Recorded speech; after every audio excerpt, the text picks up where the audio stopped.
What's going on? It's your dog Art Man Boxing, and we're back with another boxing conversation. I know y'all seen the title. Big Shark is back. Big Fish is back. Whatever you want to call the man, just call the man the king, the welterweight king of the division. Errol Spence, the Truth Jr. is returning against another welterweight champion, but not by the name Terrence Crawford though, by the name of Udonis Ugis, the guy who retired Manny Pacquiao. Now, a lot of people are happy about this fight, but there's some people that's sitting back, you know, looking all side-eyed, real crazy, like, because, it's not the fight that they wanted. But, I'm glad this fight's happening because we're getting closer and closer into a welterweight undisputed match. And it's been a while since we had that. I don't even think we ever had that in the four belt era. I remember Spinks had it and Zab Judah had it in the three belt era, but I don't know about the four belt era. But let me go ahead and share this link. Let everybody know we on here live and ready to go. Errol Spence Jr., the king, man, he doing his thing, dude. I'm glad he's back. It's boxing is really a what have you done for me lately sport because it seems like everybody didn't forgot about Errol Spence. But since he came out with this news, a lot of people turn around saying, you know what? They starting to remember. They starting to remember who the fuck Errol Spence is, man. And I like that though. What's going on? Shout out to everybody in the chat, man. Hold on, let me drop the link. We just in here cooking, man. I know I'm doing this a little early, but it's my day off, so I'm just chilling, man. I gotta go run to the post office to drop off these packages, but in the meantime, we still cooking. Big Fish in the building. You know what I'm saying? I don't see why people can be mad. Why you hating from outside the club? You can't even get in. Like straight up, shit's crazy. Errol Spence ain't doing nothing but unifying his belts. What y'all mad at the man for?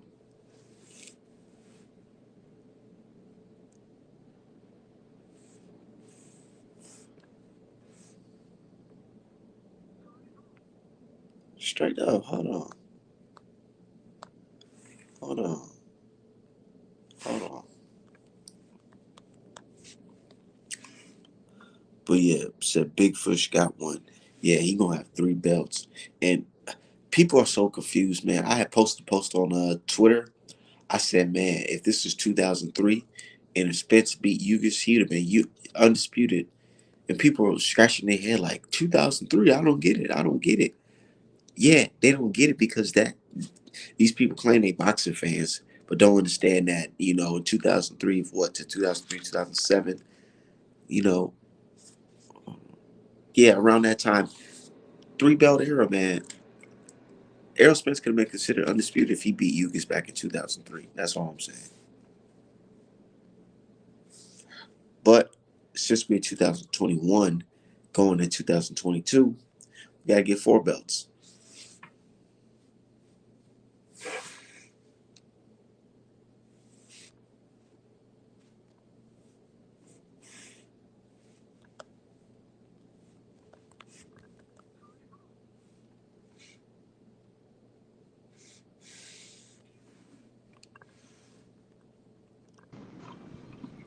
What's going on, Mr. Allen Young?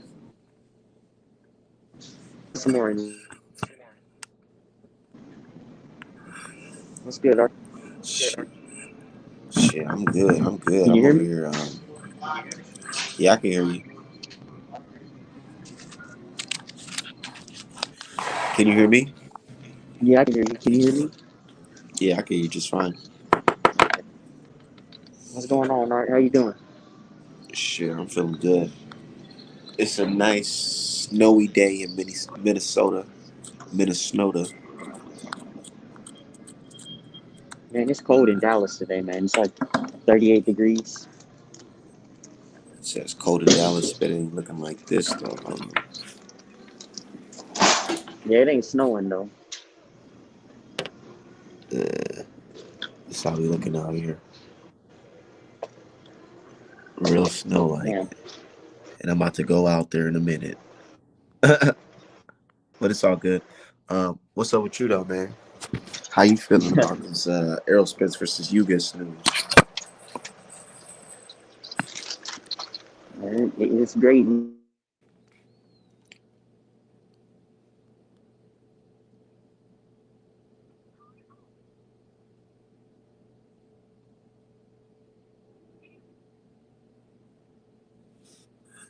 What you say? I said Earl ain't never said anything or done anything that I had to look sideways for.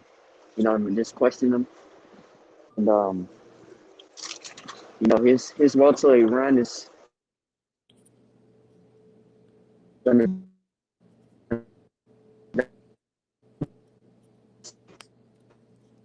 I don't know. You cutting in and out. in my opinion, Yeah. you know, you got former title holders. You know, you got to put some respect on it. You got to put some respect on it because nobody else is doing that. Champion after champion coming back from a car accident and then fighting former champion in Danny Garcia as a tune-up. You know, so And then he they fighting don't Yugas. want to give it respect, but they're gonna have to. And then he fighting Yugas, man. You That know, ain't no tune up right there. I'll tell you that right there, man. you know, But shout out to number three everybody in the chat, welterweight man. world. You know, Yo, yo, what's up, fellas? Shit, not much. Man, I'm feeling good about this news. what's good, Check? What's going A on, lot D? of people not so What's happy going about on? Good. Errol Spence getting this Chilling. Yugas fight. I'm very excited, man. It's finally setting up for, I've been posting, a little post about the fact that this will be the Super Bowl of boxing. Number one versus number two for undisputed. It's not one of those janky undisputed runs that Canelo had. You know what I mean? This is real legitimate, what Earl is doing, and people gotta look at that. And I also explained that, Crawford has only been at 147 for 6 fights. People acting like this has been something that's just been on a burner. Now, the thing about it is, Spencer said a while back, a couple years ago, that he was going to get Manny Pacquiao's belt and then he was going to fight him. It's the same scenario. So I don't get why people were upset. This is not like it's going to be a cakewalk fight. You know what I mean? Ugas is very skilled. He might not have that pop, but it should be a very, very good fight. So I'm looking forward to it because it does sets up Spence for versus Crawford for undisputed in 2022. Man, I'm super excited for that. The biggest thing that bothers me about the situation is that everyone's acting like Spence versus Ugas wasn't already signed before Crawford decided to leave the plantation. Nobody Crawford didn't know what he was doing with Top Rank. He blamed Bob for not being able to get him the big fights, and then he re-signs with the motherfucker. Spence and Ugas was already a done deal before Crawford even fought Porter. Everybody keeps forgetting that. They're making it seem like Spence just pulled this out of his ass. The fight was already signed. The WBA just tried to interrupt it, and the reason why they folded is because it would have been a breach of contract. The fight was already done. It was already signed. People are acting like, oh, Spence just doing this to avoid Crawford again. It's like he just fought in November anyway, and this fight was already done in October. So it's like, what are we talking about? Crawford didn't know what he was doing. He just decided to leave Bob after the fight with Porter. We didn't know what he was going to do. And based on the fact that he's still actively attending top rank events and he got fighters signed to top rank, we still don't know what he's really trying to do. Exactly. But shout out to everybody in the chat. My dude Rob Hartley, he said, "What's up?" It's Rob in the UK. Shout out to my good folks in the UK. Y'all packages will be on the way very shortly. Uh, and my dude Ace the Boxer said, "My boys, what's the deal? Shit, cuz we just chilling, man. Uh, enjoying this good news. A lot of people ain't feeling it, but shit, I'm feeling it. Um, I can't wait. An all American undisputed showdown at welterweight. I mean, who can really complain Man, about that? I'm excited for it, man. I've been calling for that for years. Because my whole thing was I was saying I want people were calling for Spence and Crawford. I was like, no, I want Spencer Pacquiao. I want Spencer Pacquiao. He can go ahead and get that belt.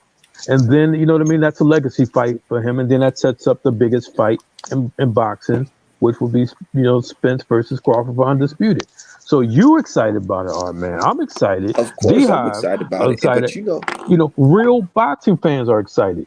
You know what? This funny thing. You know what they tell me? They said, I said, why don't y'all? I don't see the logic of anybody protesting him fighting Uga, especially this is still on the PBC side. There's no issues with the business. Everything is fun. I mean, everything is signed. Everything is moving forward.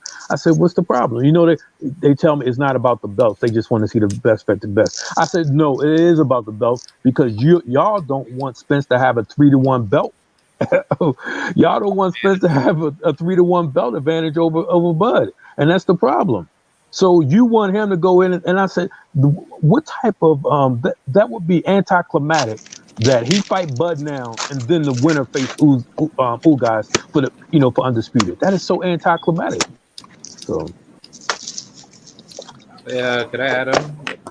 absolutely, Yeah, I think I think Bud he was underestimating the business of like where he wanted like basically like where he wanted to go to like basically have like the business advantage over Spence. He probably thought Bob Arum was going to give him the Manny Pacquiao fight, so that way, if the pay per view had done well, that would have made negotiations a lot easier.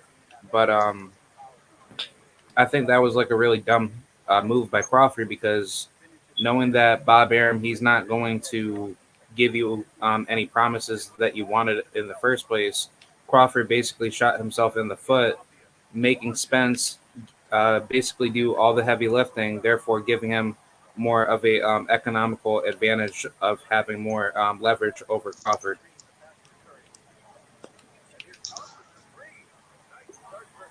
and it's not even close because when it comes to the pay per view, you got Spence with $72 million in pay per. They both got 3 pay per views. Y'all Spence hear me? got yeah. Spence got 72 million in revenue, pay per view revenue, and Crawford got 23 million. 23.4 million. So it's I mean a 60-40% percentage split is a fair situation. It's about business at the end of the day. We want to make the best fights, but business is business. It's the Bob Mafia pretty much sabotaged Crawford's career, and this is what it lead up to. So if he wants to play hardball, I don't get it. I like both fighters. I like both fighters. I think both fighters are going to be Hall of Famers. You know what I mean? I like both fighters. I think Spence will probably win the fight. I think Crawford is more craftier, but I think Spence got a lot more in his arsenal than people think. All you got to do is look at Spence versus Porter, and then look at Spence versus Mikey Garcia. You see two different, you know what I mean? You see two different fighters. You see one fighter throwing 1,082 punches, and you know what I mean? And then the other fighter, throwing 700 punches, but it was in a doghouse. So you see one where he's using elite skill, and the other where he's just grinding it. And people don't, you know what I mean? People just don't know that about Spence. So, but like I said, I'm looking forward to it, man. It's going to be a great undisputed and at the end of okay. 2022. You see the comment? He says too many Spence apologists on here. No wonder UK boxing is more competitive than US. What? Okay, yeah, shut the What's fuck. Oh my what's God. the what are we Yeah, what is the apology? They America, got Tyson Fury and they think they're more America holds competitive. up the Man, most shut champions the in boxing. fuck up. My God. The fucking Who is UK boxing apologizing is for more anything? competitive.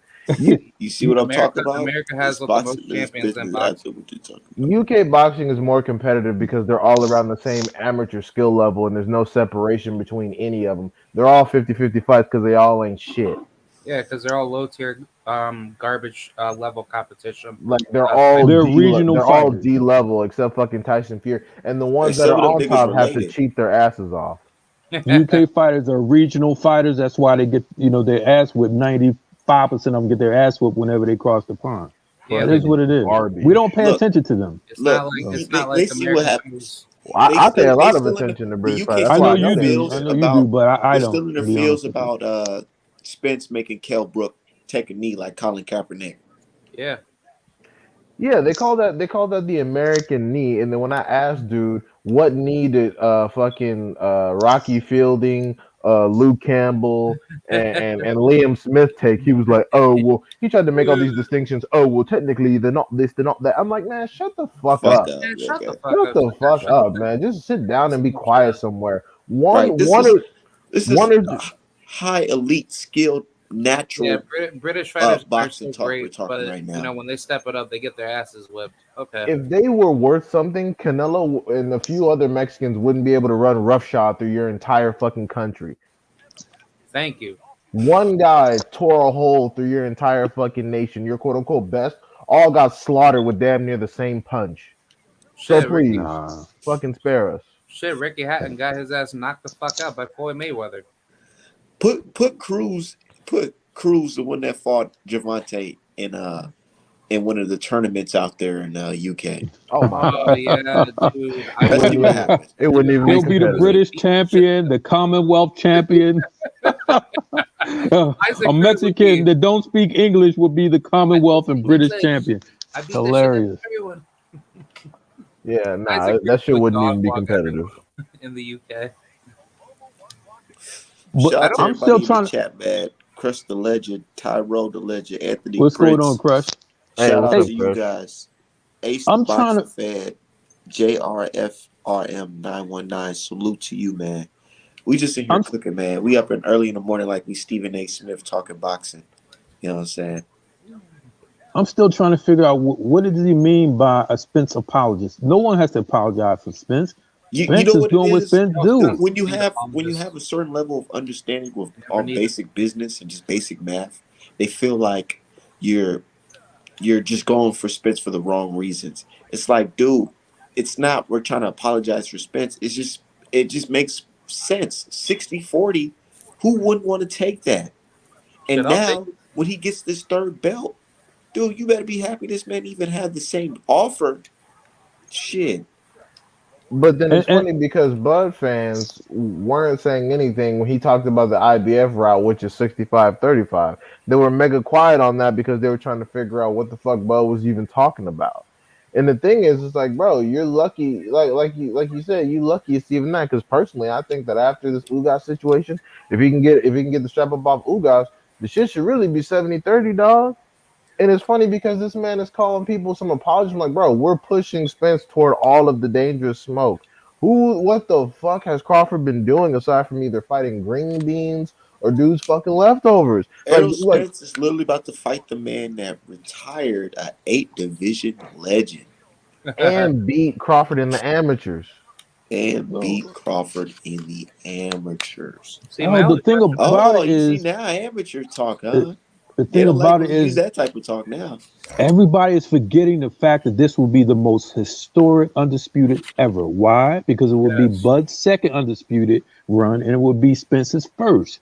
You got number one versus number two. You got a pound for pound number one. You got all of these accolades. It sells itself. The marketing sells itself, and this is We why got number boxing. one. Wait. We got number one fighting number three, and then number one is going to fight number two for That's the all way belts. real sports generally works. You know what I mean? The two best fight for the championship. It's like, I always say, it's like they want to put the Super Bowl now and then fight the um, conference championship, the conference finals later. You don't, why put the Super Bowl first? It doesn't make any no, sense. no. People, they just don't have any imagination. They have no business sensibility. And they don't, boxing fans are like trailer trash.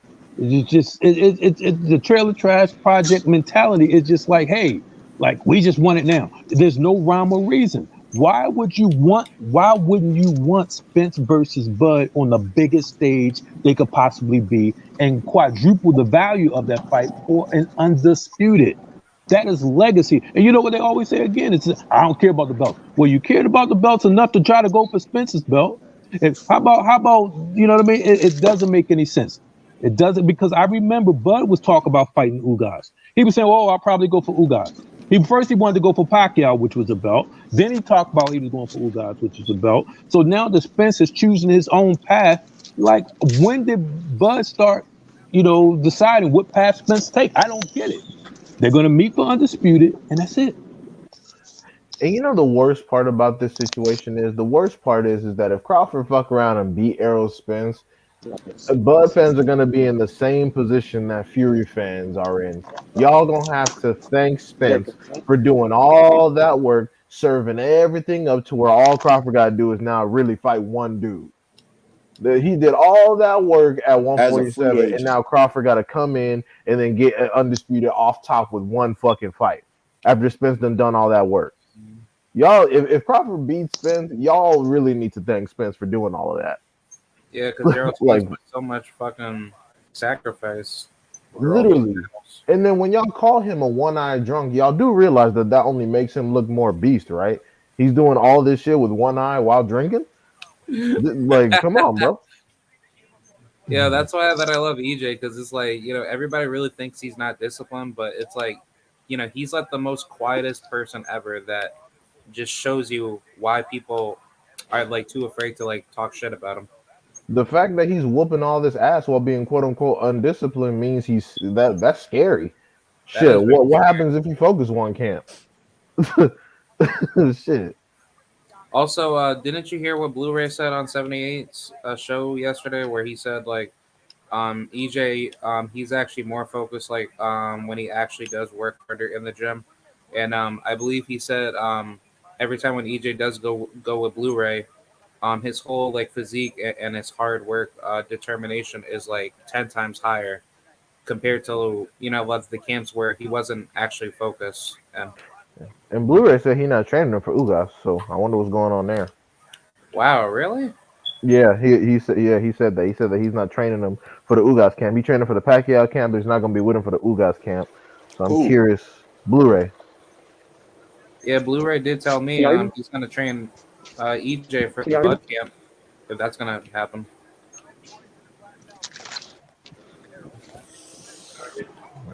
I'm pretty sure Blu-ray is just like gonna let EJ get his work in and then I you don't know Hey, understand. I don't understand why Bud fans get so heated when you say the word Boots. Because didn't he talk about wanting to go the IBF route? You know, Boots is right there in the way, and as opposed to fighting once upon a time Keith Thurman, shit, you get Boots out, you fucking clear Boots out the way. You deserve 60-40 if you ask me. That's hey, yeah, all but and I'm you it's know, saying, what- man. a worthy fight. Man, I ain't and, gonna lie, nigga. That's a bump in the motherfucking road, if you ask me, because I don't want. What if Boots fight Crawford and Crawford win, but Boots hurt Bud, and Bud get injured or some shit, and he gotta Then the sit fight will off be I don't. even I 8 said because I don't months. want. Spence I is don't want to see injured. that fight. I'd rather have Boots challenge the winner of Spence Crawford. And I'd rather Crawford. have Boots because I don't want. I wouldn't want Bud to face that type of opposition that he could really possibly lose. Now again, it's Ugas versus Spence is not going to be a cakewalk. You know what I mean? It's you can't say. You know what I mean? It could possibly be a upset, but I'm still picking Spence. But it's not a easy fight. But Boots versus Bud, I would pick Boots in that fight. So I don't want to see it. You know what I mean? I want them to save. If Boots fight Ortiz, that's fine, whatever the case may be. But I want, because this is what sets up the big fights. Even after Earl and Crawford fight, you still need big fights, for them. So then you got Boots, you got Ortiz. Come on, you talking about pay per view bonanza. You understand what I'm saying? And boxing to me shoots themselves in the foot. They never see the big picture. And you know what's more disappointing is I see media. Oh, Earl, he choosing this instead of fighting. But again, we're not going to get this. Like, who are you supposed to help build the sport as boxing media, or are you supposed to help tear it down? What are you doing? It doesn't make any sense. You know That's what these because fans do? These fans notice that this Bud versus Errol is a rift in the black community. So they like to eat, they throw the bait out to get us I, talking and get us fighting amongst each other. I You believe know that that, as right? well.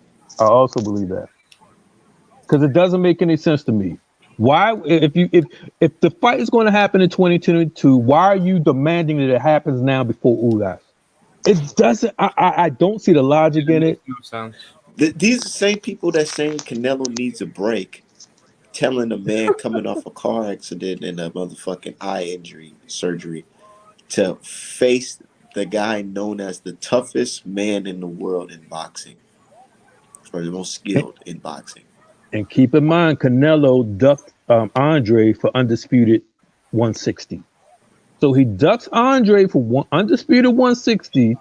Take Duck the easy Errol route. for He fought on Rocky Fielding. Now he You know what I needs a mean? Instead, break. Now he needs a yeah, break. he waits Canelo the duck Benavidez 147 belts get too. snatched to go for 168, and now he's still ducking Benavidez. So Canelo takes the path of least resistance, and they're happy with the Rocky Fieldings and the Yilderman fights. You know what I mean? And again, it doesn't make sense. It's a self-serving logic. What they're using to try to force Spence to fight Bud right now instead of Ugas. It doesn't make any sense. My The shit biggest, is yeah, oh it sorry, doesn't make sorry. sense. No, go ahead, go ahead. I was saying my thing is that Bud fans seem more invested in Spence's boxing career than actual Spence fans because all I ever hear from them, no matter what's going on, is who exactly Spence should be fighting. I'm like, okay, that's good. Spence is doing exactly what he said he would do. Who the fuck should Bud be fighting? That's why I name drop Boots just to get them upset because I'm like, no, no, no, no, no. You want to talk all this big shit about how Spence should be doing this, even though he's already taking the majority of the risk fighting the people at the top of the division while you're while you're holding the WBO hostage, fighting green beans. Nah, nigga, you talked about the IBF. Boots is sitting right there. Go ahead and make it happen, Captain. Since you all that in the bag of chips, go ahead, go You ahead. you you know, Bud fans, they treated Errol Spence like they putting some type of jacket on him, like he's some type of coward or something. He's scared or something, and I'm just like, he's bro. What are you talking about? He's about to go into unification with Ugas, and I'm just like, yeah, Ugas ain't Crawford, but you acting like this is not a good fight and a It's a meaningful very fight. good It's fight. a Very good meaningful fight. fight It's a risky fight. and a risky Very, it fight. is. It's Nigga Coming could not a off fuck of an around and cakewalk. lose. injury, they try to make it seem like Crawford is Sonny Liston and Errol Spence is Floyd Patterson or something. Like you know what I'm saying? Like he's just some killer and Floyd's just some pretty. I mean, Errol's some pretty boy that basically ain't about that life. You know what I mean? But it's like, dude, Man, it's not like y'all didn't have that legendary face to face. You know what I'm saying? All natural barking at each other. He wasn't scared of you then. You ain't see no scared of. You know what I'm saying? The business just got to make sense, dude, and it's gonna make sense after Errol beats Yugas. Watch Bud and this. his fans need to figure out what they're gonna be doing in the meantime because Errol and his fans they turn it up. They turn it up right now for a unification, welterweight unification. So you gotta go fight somebody. Ortiz fighting somebody. You know what I'm saying? Also, You gotta make something happen. can I add in on that? Go ahead. Yeah. Also, let's just say for Spence and Ugas that the pay per view numbers actually are pretty high. Wouldn't that just make negotiations worse because it's like such like Arrow will have more leverage in the negotiations like when he does come back and let's just say he like knocks out Ugas or dominates him in a spectacular fashion. I just don't see how Crawford's really going to make a lot of money out of Arrow for undisputed. I mean, it will be a lot of money, but it's not going to be like the money that you had once thought. Errol's doing the heavy lifting. Yeah, listen, Crawford, he's only made $5 million twice. The first time was with versus Amir Khan, and the last time again was just right now versus Porter. You know what I mean? So it took for two outside fighters, to actually uplift his purse. Because again, Bob sabotaging him, keeping him artificially low, while Spence is making 10 million plus, with his pay-per-views. So you just don't automatically. I don't get it. I don't know if it's just bravado. I don't know. It's disturbing to me Crawford, why Bud wouldn't just be happy with the 40% because it's about when it comes to the business. Earl has proven, you know what I mean? And he has not. When you talk about 70, they both got three pay per views. Earl has 72 million, and and Bud has 23.4 million. Like, come on, how do you do a 50-50 split on that? It's You funny don't. because Think as about it, soon y'all. as Think Yeah. about it. Bud was so loyal to Top Rank that he let these people hinder fights, take fights away from him, opportunities, take it away from him. It is on record that Bob Arum said he does not want Manny Pacquiao and Bud to fight. So for you to be my promoter, telling the public that you're basically taking an opportunity away from me, that's enough reason to put your ass in court. Yeah. it's funny because as soon as all this is over, if Spence fuck around and beat Ugas, Crawford and Crawford fans gonna defend 50-50 by saying, "Well, I have the last belt, and you claim you want to be undisputed, so that's all the leverage I need." And then when Spence decide to fucking do something else because that's not how business actually works, they're gonna be like, "See, he's a dud because he's not bending the knee to Crawford." You know what? I think that's why a lot of like weirdos and coon niggas really like Bud because when Bud was taking all that disrespect from Bob Arum, he got on his knee and said, well, Master Bob not that bad. You know, he really a good man. Like I think that's why y'all niggas like him so much because he got that fucking battered bitch syndrome. No, man, for real. Like you see on the fucking on Oh, Twitter, a lot Bud of this, fucking Bud that. yeah, a lot of coon ass niggas be defending Bud and all the garbage. I think that's because y'all get off on that shit. You And saw then how on he top of fucking that, yeah, like you saw how he got on his knees for Master Bob, and y'all like, that's exactly how he need to be, because Okay. that's how I am every day at work. I'm like, Yes. get the fuck out of Hey, here, just talk shit. and then on and I top of want that, to they have to I, make death threats to you. and I want to put this in perspective. The reason why it was important for Wilder to get 50-50 versus AJ is because Wilder was bringing the American pay-per-view public. Plain and True. simple.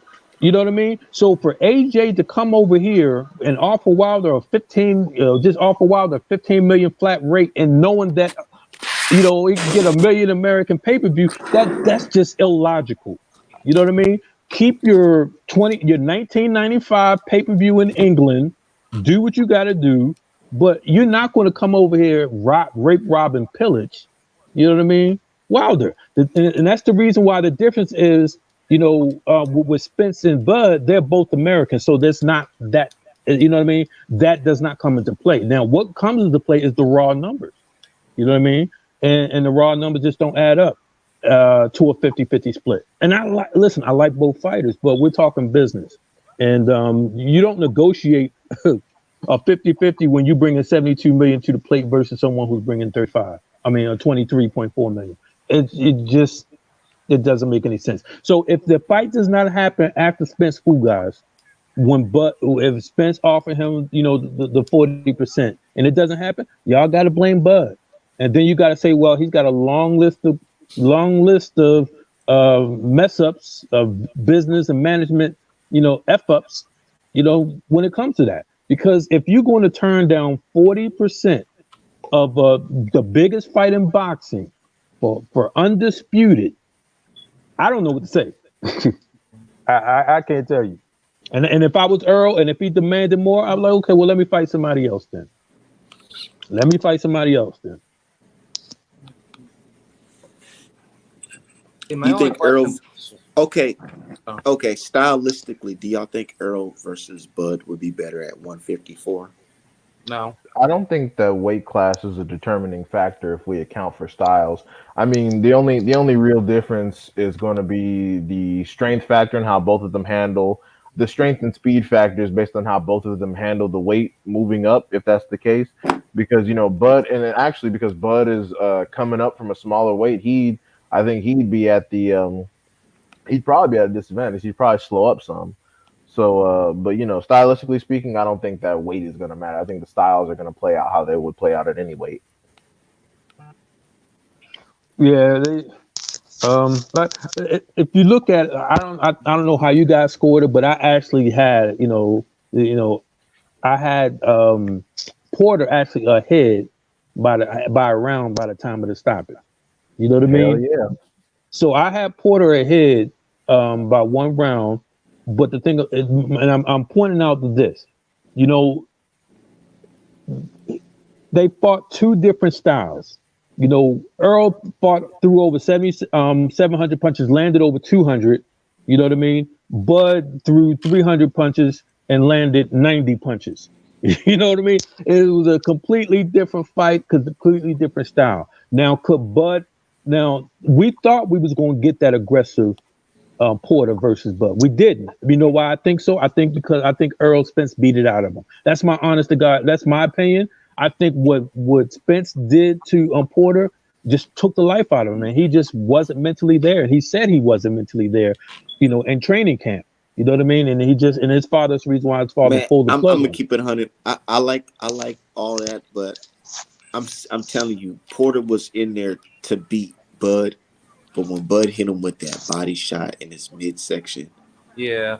it was just like it was over. And I remember the commentary saying, "Damn, is he taking a round off?" No, nigga, he taking a round off. That shit just hurt him, man. And What round? What round are you referring to, though? it was like Round he 10. hit him with that punch around like round 8, round 9. Okay, Yeah, And it then was after two that, rounds it was before just the stoppage. over. I It was just remember over. because okay, Porter grimaced super hard when he took that left to the body, and then he had to hold on. I was like, yeah, but Because Earl even though Spence he yeah. hit. was swinging, it was just like he was swinging off of just natural reaction and just, Yeah. athleticism. But it was Right. just over with. Porter But was Earl winning the fight Spence though. I'll say hit him. that. Earl Spence hit Porter with more body shots than Bud threw punches the entire fight. So it was he. My thing is Porter himself admitted that he wasn't himself. The old Porter, the go for the just go straight for it. He said he was conserving himself for the later rounds. We ain't never heard Porter talk like that. He just said he never let it go. You know what I mean? He was conserving himself, but we never saw the ultra aggressive Porter that we seen in all of these fights. And he admitted to it. And that was a part of the reason why, again, as far as his camp preparation, not saying he didn't go in there to win, but he wasn't going there. He did not fight the Porter style that we know, that we knew that would give Bud problems. And Yeah. he never gave Bud those type of issues. He out again. I had him winning time and stoppage, but he never gave Bud those type of issues. He never was the ultra aggressive pressure. And I think what Earl would bring to Bud is a lot more than what Porter would bring. You I know, think I think Porter did a good job, but the wear and tear from the Spence fight definitely took a number out of him because I don't know if you guys realized it, but Porter, he looked like he was kind of fading in the later rounds, and he was trying to, like you said, conserve energy because he didn't want to gas himself out because what Bud's really good at doing, he's good at landing those flush shots on you, and then if he hurts you, it's game over. Like Terrence Crawford is very good at reading opponents' body languages and hitting you at the right spot to uh, take a lot of um, take a lot of steam off your punches. So I think Porter, what he failed to do, he failed to conserve his conditioning in that fight, and Crawford, he took advantage of it while he could because if Porter came in the same way like he did against Spence, I think Porter would have stopped Crawford. In my honest opinion. I absolutely. honestly like the But way. he I said he honestly said. Go ahead. no, go ahead, go ahead. I was just gonna say Porter said that from round one that he purposely his game plan was he didn't tell his father. He said I didn't tell my father this. He said, but my game plan was not to be the ultra aggressive, was to save myself for the later rounds. That's the reason why we never saw vintage Porter, and that's why he retired. He said he was contemplating retirement before the fight, and obviously he retired after the fight. Yeah.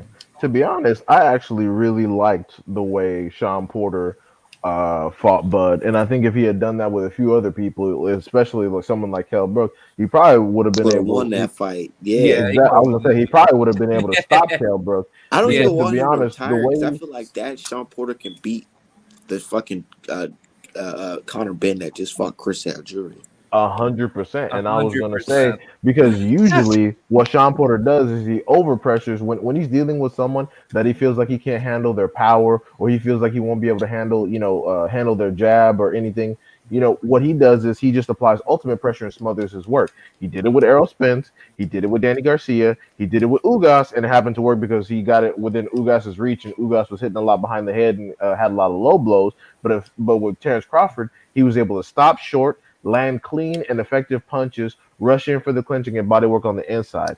Him stopping short and actually sitting down on some of his punches was what had Crawford wobbling all over the damn ring, which is why I had him up more than a round. But I'm like, if you had brought that to someone like a Kell Brook, and an Ugas, you probably would have been able to stop both of them. Well, he was being tactical. You know what I mean? He was having patience. We're not used to seeing that type of Porter. The only time I've ever seen him show that type of patience was against Ugas.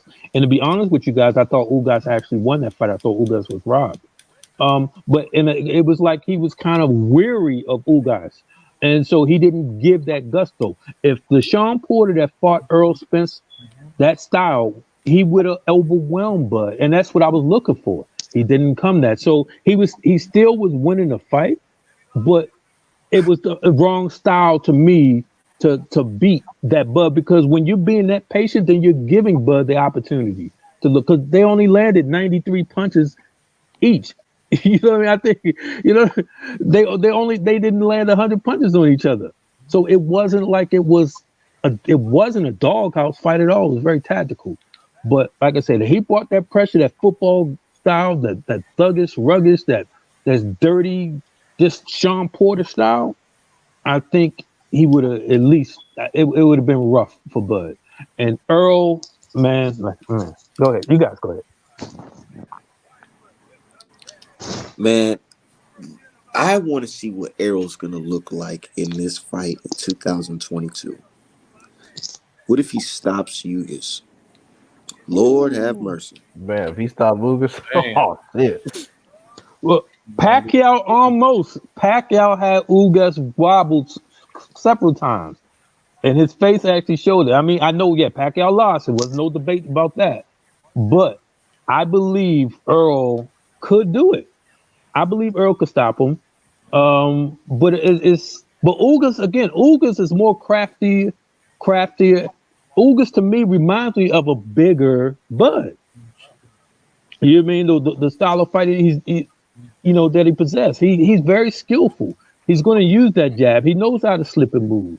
You know what I mean? But I think Earl might come back with that Terminator style. My gut is what I'm hoping is that Earl has sort of some type of hybrid of what he did to Mikey versus what he did to Sean, and kind of hybrid that. I want him to be able to throw the volume, stick with the jab, stick and move, but when he sees an opening, then just go ahead and rush him, and you know what I mean, and be that Terminator. But I want him to be smart, but I'd rather see Earl, honestly, I'd rather see him outboxing the way he did Mikey. Shit, Abel Ramos hurt Ugas if we're keeping it real. Abel Ramos had that nigga rocked in the 3rd and the 12th. I was like, damn, Ugas. he took one sweeping right from Abel Ramos in both those rounds and was on fucking skates. I was like, oh shit. Oh, you know what just came to mind when you just said that too? I think a lot of these Bud fans, they want the wounded Earl. They want the Earl that came off the car accident.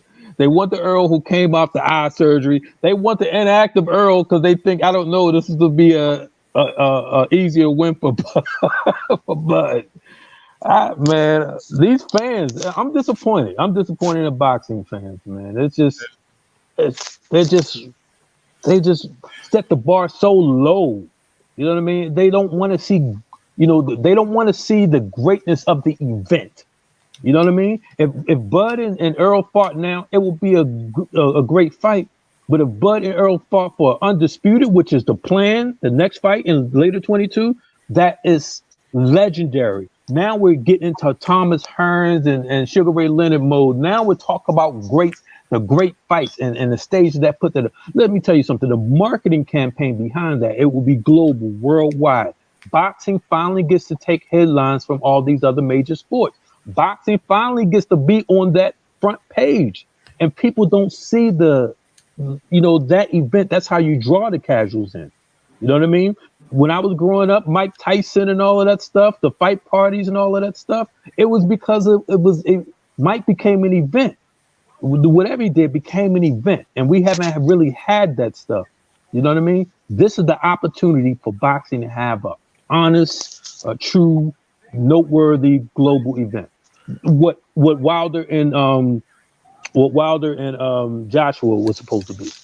And like I said, I cannot stand when people worry about somebody's fucking percentage. Fuck what Bud gets. Okay, he gets what he fucking gets, and if he turns it down, then Bud is the one that doesn't want the fight to go down. That's what it is. Because if you really wanted the fight, if you really undisputed, if you really wanted undisputed, you would take whatever amount is on the table, considering you have pretty much none of the leverage, especially after this fight is over. So, like my previous recommendation, if Bud fans are currently unhappy with Buzz split, just do, since y'all so fucking smart and y'all want a petition to be Bud's accountant, figure out the fucking projected revenue, take into account ESPN viewership and all that bullshit, and then have him take whatever he get and cash app this nigga the difference.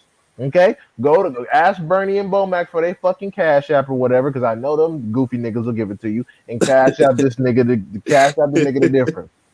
I'm tired of the bullshit. Well, honestly, I think Bud should be getting fuck with you and Bud talking about.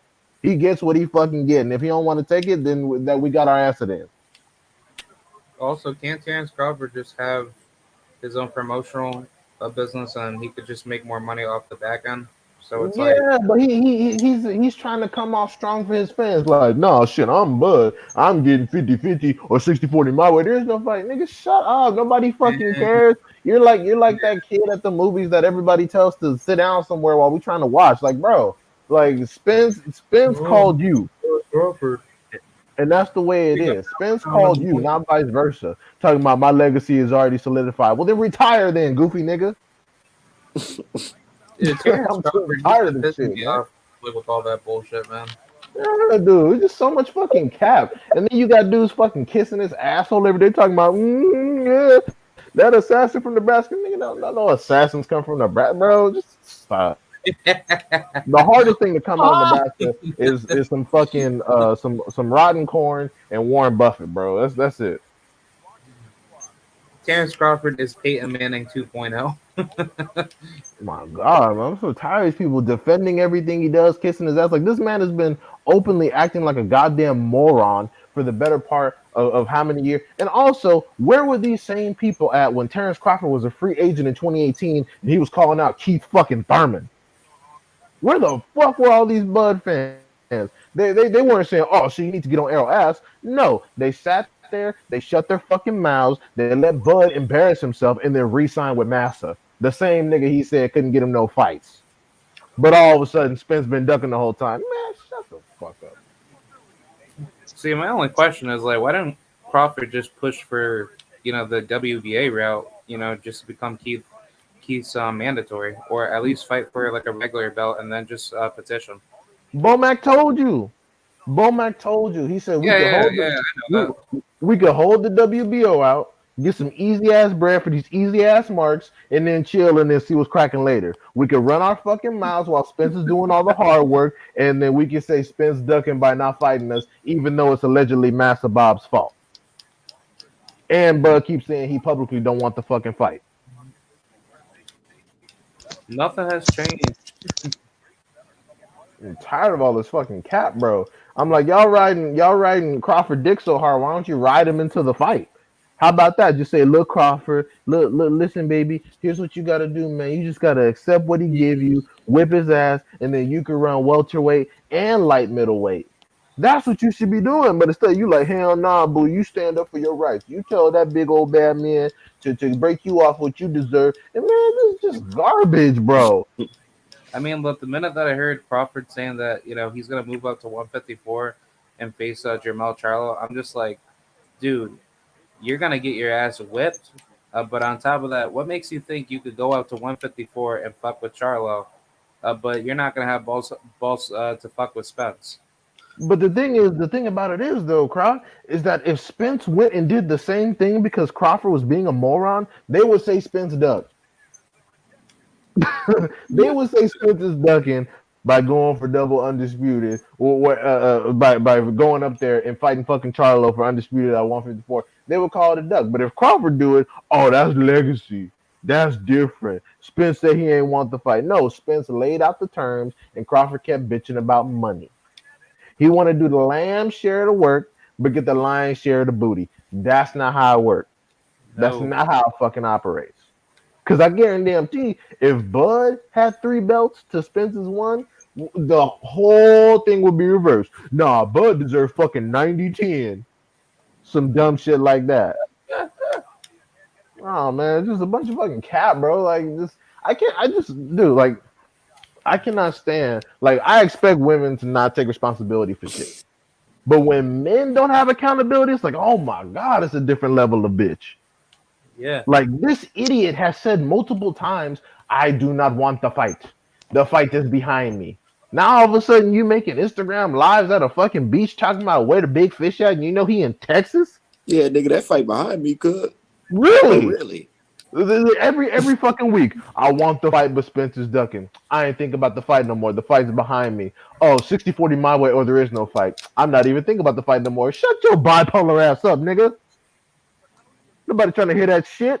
Meanwhile, Spence has said, I will be taking on all PBC belt holders. What has happened? Spence is taking on all PBC belt holders. What has Crawford been doing? We don't fucking know. He just made up his mind about leaving the plantation in November, but somehow Spence ducking. Make some of this shit make some sense. Shit, this nigga Crawford couldn't even. He couldn't. Even, but and then what's even more fucked up? You know why they're really mad? Because Spence came in and stole the Pacquiao fight. Some shit that Bud had been working on for the better part of a fucking decade. Spence came in and got off top. Spence That's didn't what. steal it. It was Bob Arum never planned to. I made several videos about it. Bob Arum never planned to give him. No, Bob this is Arum was something. just using that as a bait. You know what I mean? To make him resign, and it worked. No, So this is something that we know. I'm talking about in the eyes of Bud fans. mm, This is some information that we actual intelligent people actually know. But dumbass Bud and his fans were sitting over there with their fucking hands out, like, oh, maybe one day Master Bob will give us Pacquiao. Like we already knew this shit wasn't gonna happen, especially while at top rank. These goofy niggas over here hoping and praying and shit. yeah, I just think whoever. I think Bo Mack is actually his manager as well. So I think just his management just made some bad decisions based on their loyalty, and their loyalty wasn't returned. No, And their decisions were intentional. He was like, we're gonna get a gang of bread for some easy licks, and then we could talk about how Spence ducking while we know he's in negotiations with Ugas. We've been known he's in negotiation with Ugas, but we can talk a bunch of shit to get our profile up. They knew what the fuck they was doing.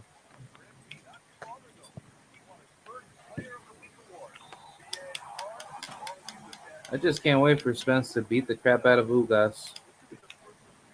I mean, shit, yeah, it's a 55-45 to be quite honest. Ugas ain't no hoe. That's why back in 2018, when they were actually on the free range, Bomac was talking about getting Ugas out the way early because they knew he was a threat.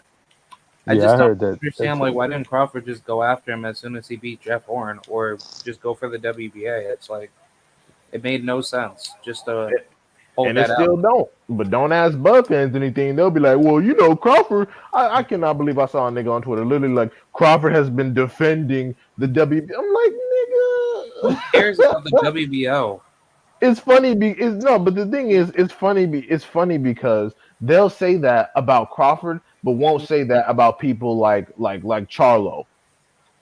They'll be Right? like, "Oh, Charlo ducking like a motherfucker," and then it's some dude in a higher fucking weight class. But as opposed to giving them that logic, oh, Charlo has been faithfully defending the WBC belt. Now they'll be like, Charlo ducking like a motherfucker because he don't want to move up. But then they'll say, well, Bud been faithfully defending the nigga. Get out of here, bro. Yeah, unfortunately, what it boils down to is Bud fans. They feel like I said, they feel like Earl is wounded right now. They want Bud to win, and they want him to have that undisputed fight versus Ugas and have the glory all to himself. This is what it boils down to. This is why they want this fight now, because they figure, hey, let me take advantage of the wounded Earl, and then we can, proclaim him the one and only best fighter in the world with the undisputed versus Ugas. And it is so ass backwards. It is so ass backwards. It doesn't make any sense. You know what I mean? When you talk about even when you talk about numbers, when you talk about what his Uga's done and things of that nature, you know what I mean? So who's going to bring the crowd? But Earl Spence has the crowd, Bud has a crowd. They're going to bring both to the table. And then it's going to be international, the people who love boxing. You're going to have people in Russia, China, Japan, everybody. The world is going to be tuning into this, to a Bud versus Spence for Undisputed. Again, like I said, I just think that boxing fans is just so used to just selling themselves short, and they're looking at it for selfish reasons, and I'm looking at it for the growth of the sport, for the betterment of the sport. I like both fighters, and I'd rather see. Wait, I'm very comfortable and happy to see a Ugas fight and wait for Bud versus Spence for Undisputed. And no one has given me a valid argument yet. They try to attack me on Twitter for it. And they'll tell me again, it's not about the belts. They just want to see the best fights now. Well, isn't Ugas and Spence a very good fight now?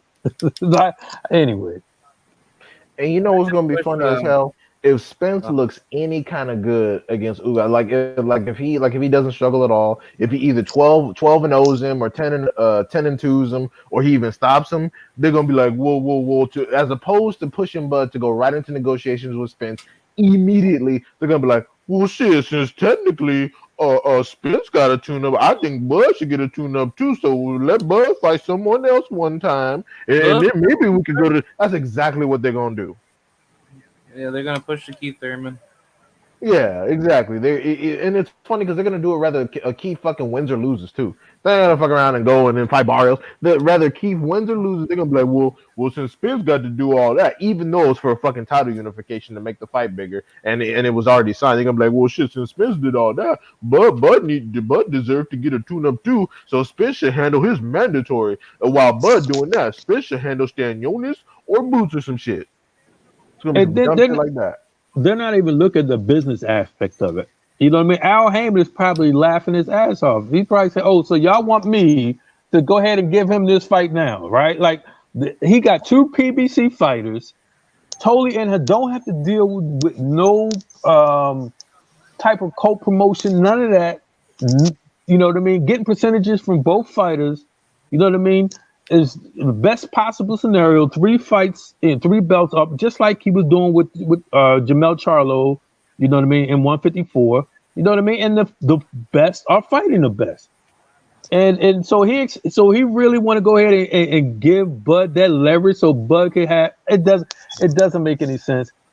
There's no logical argument. I'm actually very sick of the argument because it's not logical. You know what I mean? He's fighting Ugas, and he's going to be fighting Bud for Undisputed. The only way that Undisputed fight doesn't happen is Bud say, no, I'm demanding this, and he has no reason. He has no leg to stand on for 50-50. That's the only way that Undisputed fight doesn't work. And I want to see that because I do like both fighters, and it'll be tremendous for boxing, for the sport. It will grow the sport. And then that person who wins will be number 1 pound for pound. There's no mistaking about it. No mistaking about it. You can take Canelo's little dry run of Eurobums, you know what I mean, and toss that to the wind.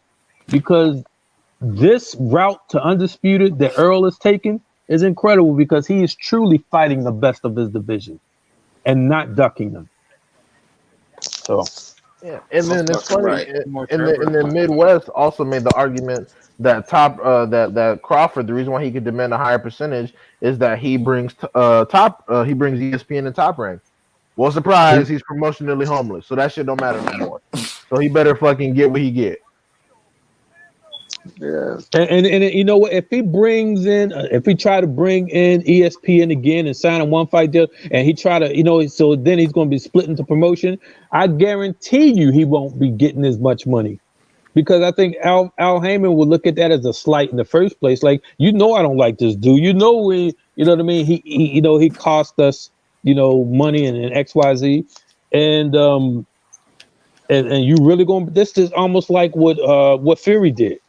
Right after Wilder gave Fury the shot, they supposed to run a rematch back, and then of course he signed his Top Rank deal, and he messed everything up. All of a sudden, he get a couple of easy baked tune-ups.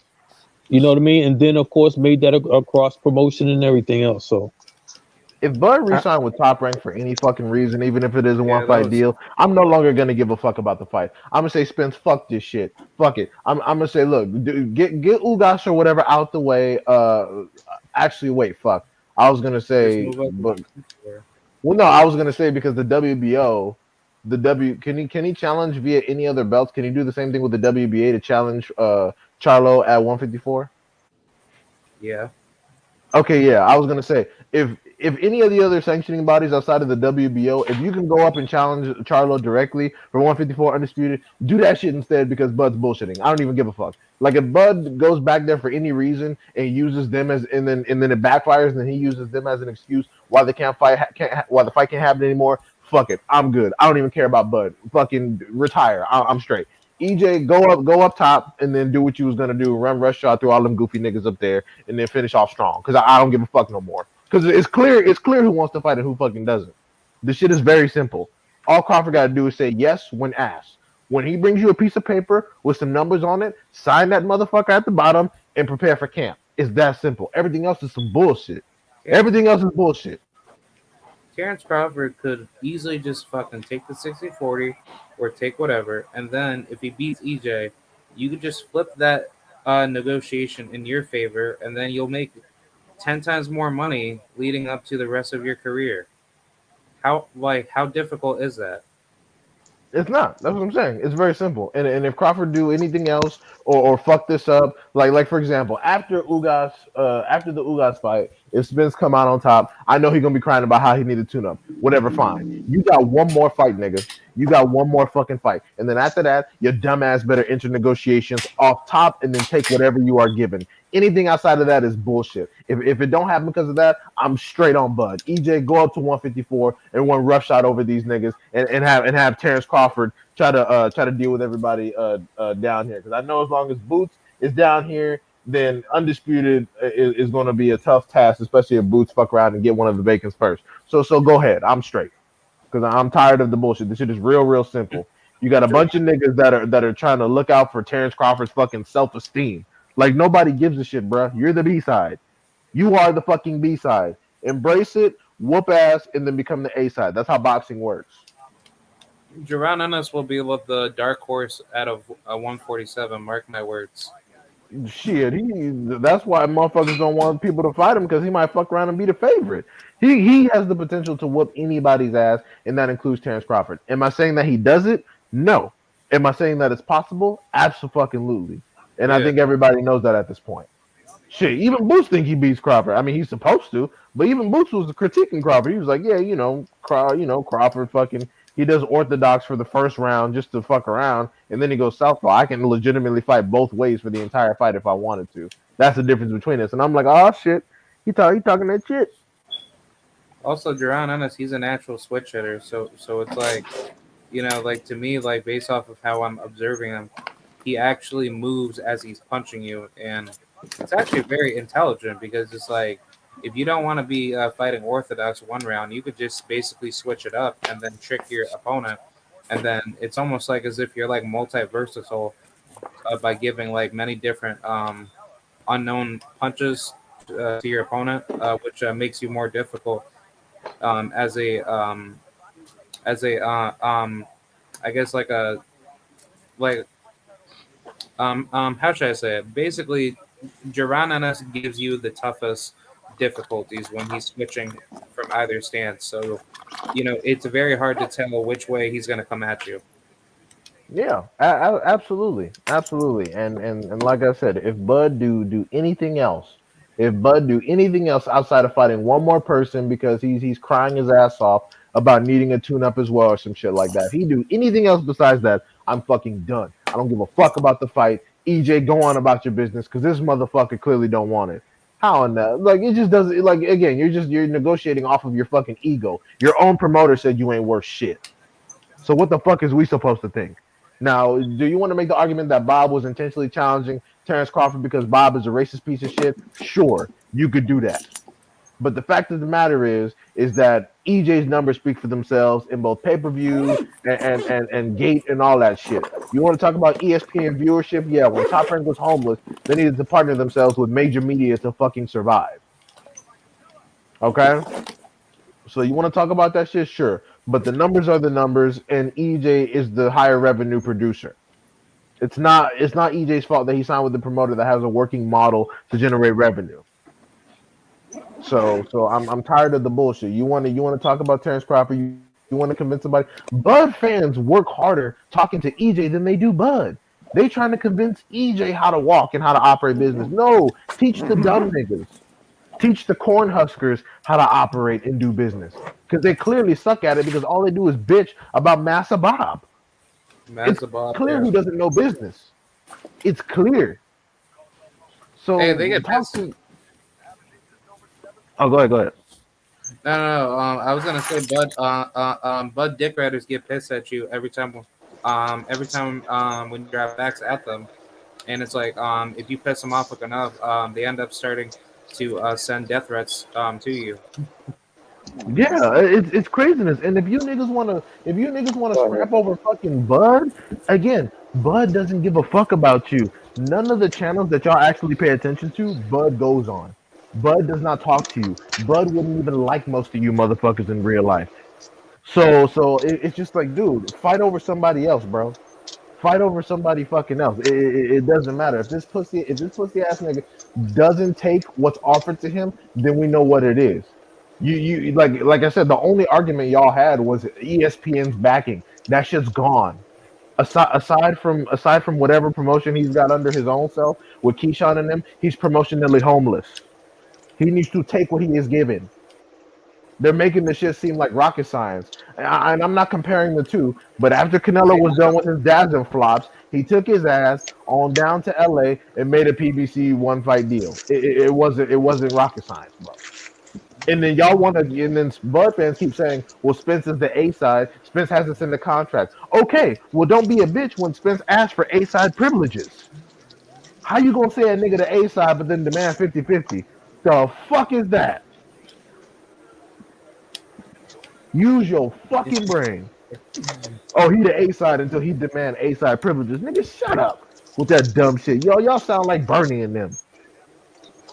Again, Man, y'all, Bud a lot fans always want to tell Spence how to do of some don't business. really No, a lot of tell Bud your fans homie how don't to do really some understand business. business.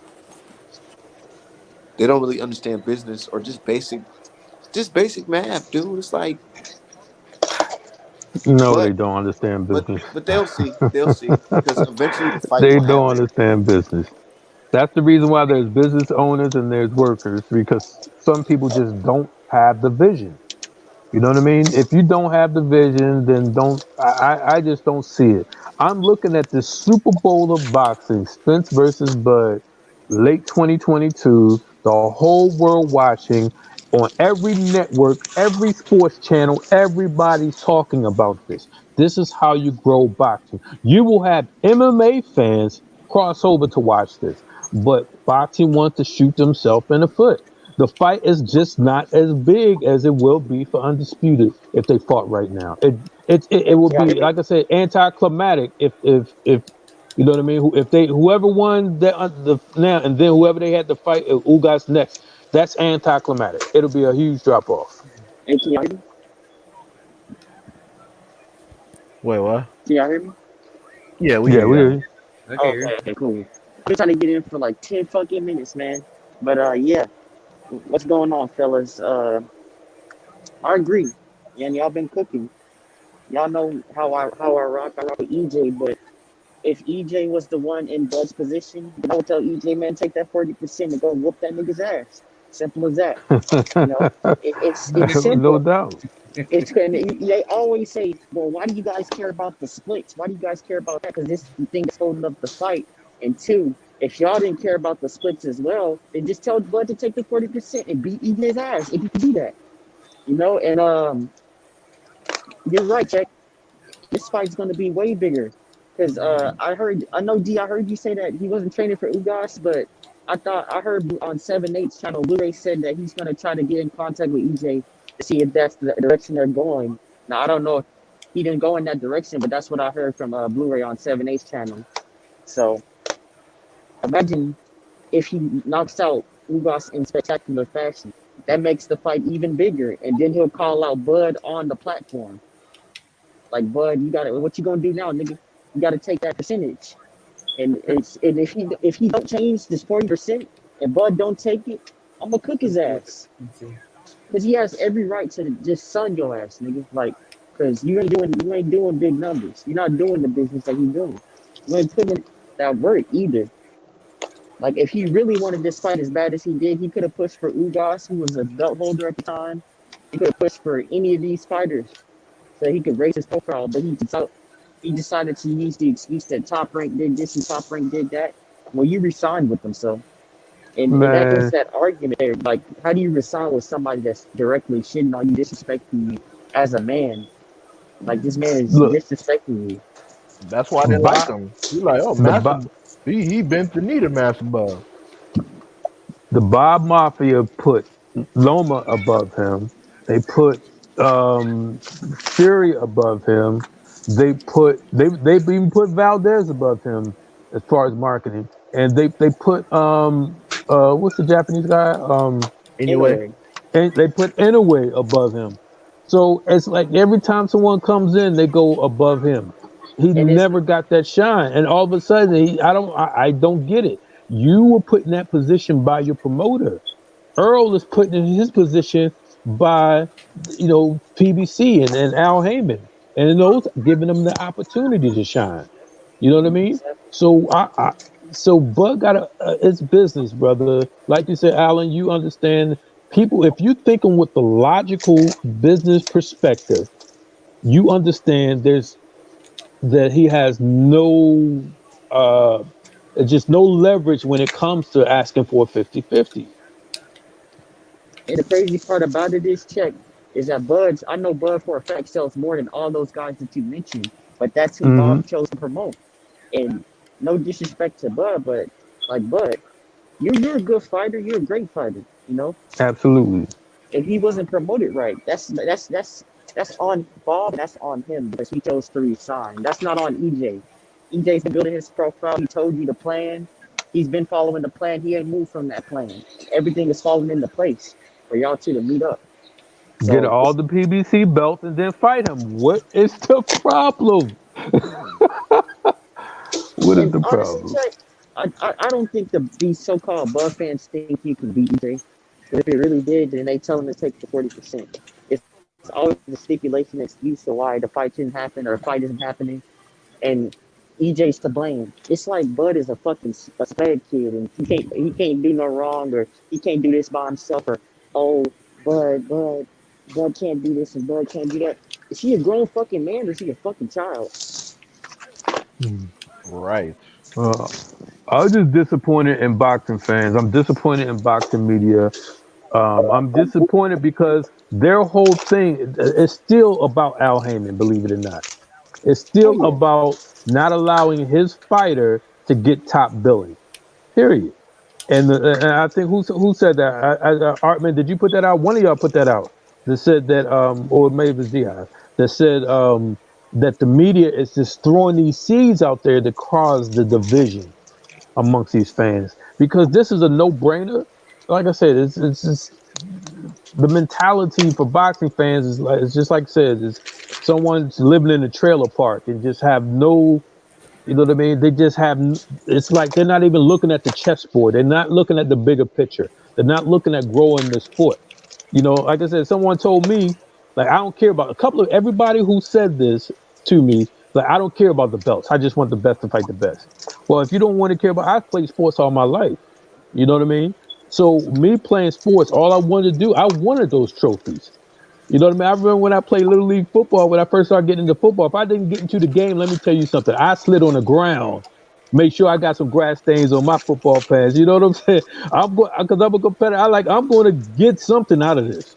So my whole thing is this: fighters, whether no matter what the sport is, they desire to be the best. So when you say you in a sporting environment and it's not about the belts, what are you talking about? yep. I don't get that. Floyd Mayweather. He never had the undisputed, but he had all these other belts. And so if it wasn't about the belts, he wouldn't have had a belt.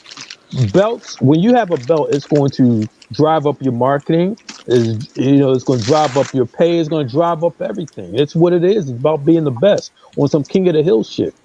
So people who say they don't care about the belts, it's different though. There's levels because the belts don't make the fighter. It's the fighter that make the belts. Oh, you know what I mean? So if when you got the number And one versus number two, and you say you don't care about the belts, then I know you're looking at it for a selfish reason, and that reason is because you're biased in a way that you don't want the other person to have that advantage for it. They want Bud just to go through undisputed all by himself and not have and not have Spence ride that wave with him. I was gonna say too. I think they want to get Spence. I think they wanted to get Spence out the way early to see well, the what's thing good, is and then that just slide when it's right to Tank, they care Ugas. about the belts. When it's anybody else, the belts don't matter. Right. Yeah. Yeah. Well, he gonna run into that buzzsaw named Boots. So he better be lucky because he could be running into that buzzsaw named Boots. Because listen, Staniosis, Yeah, what else his name is, he took step aside money, and so yeah, he's stepping aside. he's filling up. But suppose And what? Boots just slid in there and fought Spence. Now it's more than what you bargained for. So But the thing just go is, ahead. Tech and D, uh, you said they tried to get Earl out the way early. If that was the case, they would have petitioned the IBF to become the mandatory when they first got to 147. If they want to get him out the way early, they didn't think they. Uh, And this is my personal opinion. I don't think they thought they could beat Earl at the beginning, because even at 140, he wasn't calling for DJ. He was calling for Thurman and Pacquiao. Those are the guys he was calling for, and Bud will beat both those guys. You know, Bob you know didn't what's want to give so him the. Go ahead, Trent. no, go ahead. My bad. I'm sorry. I'll go ahead. Go I ahead. was My just bad. gonna say, Bob didn't want to give him that fucking fight. He said, I don't want Pacquiao to get hurt and all this other stuff. He wasn't gonna give him that fight, regardless of what he did or regardless of what he thought. He wasn't gonna get the fight. And Thurman, I don't think Thurman wanted to fight him, but even then, there was a time where And Thurman was last year he wanted to fight, but they said he priced himself out. It's like that's not how you negotiate. You start high and then y'all go down from there. They didn't even want to go negotiate with Thurman, so And you know what's so funny is about the Pacquiao fight, right? When Bud was about to fight Pacquiao, the media, the fans, everybody's excited for it. As soon as Spence was fighting Pacquiao, why is he fighting him? Oh, he's old. Let him go. That's an easy fight. It's just so the difference. Man, it's just so crazy how there's people like to tear things down when they don't have any part of it. That Eddie Hearn type of thing. Like, I'm going to burn all the bridges if I can't be a part of it. You know, I love boxing. I hate the toxic. Boxing fans are so toxic right now. It's just ridiculous, man. I want to get back to the fun of boxing.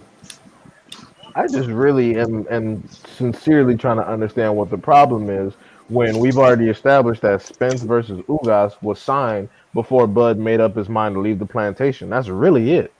And whether belts matter or not, that's personal opinion. But the fact of the matter is, this fight was already signed while Bud was still bullshitting.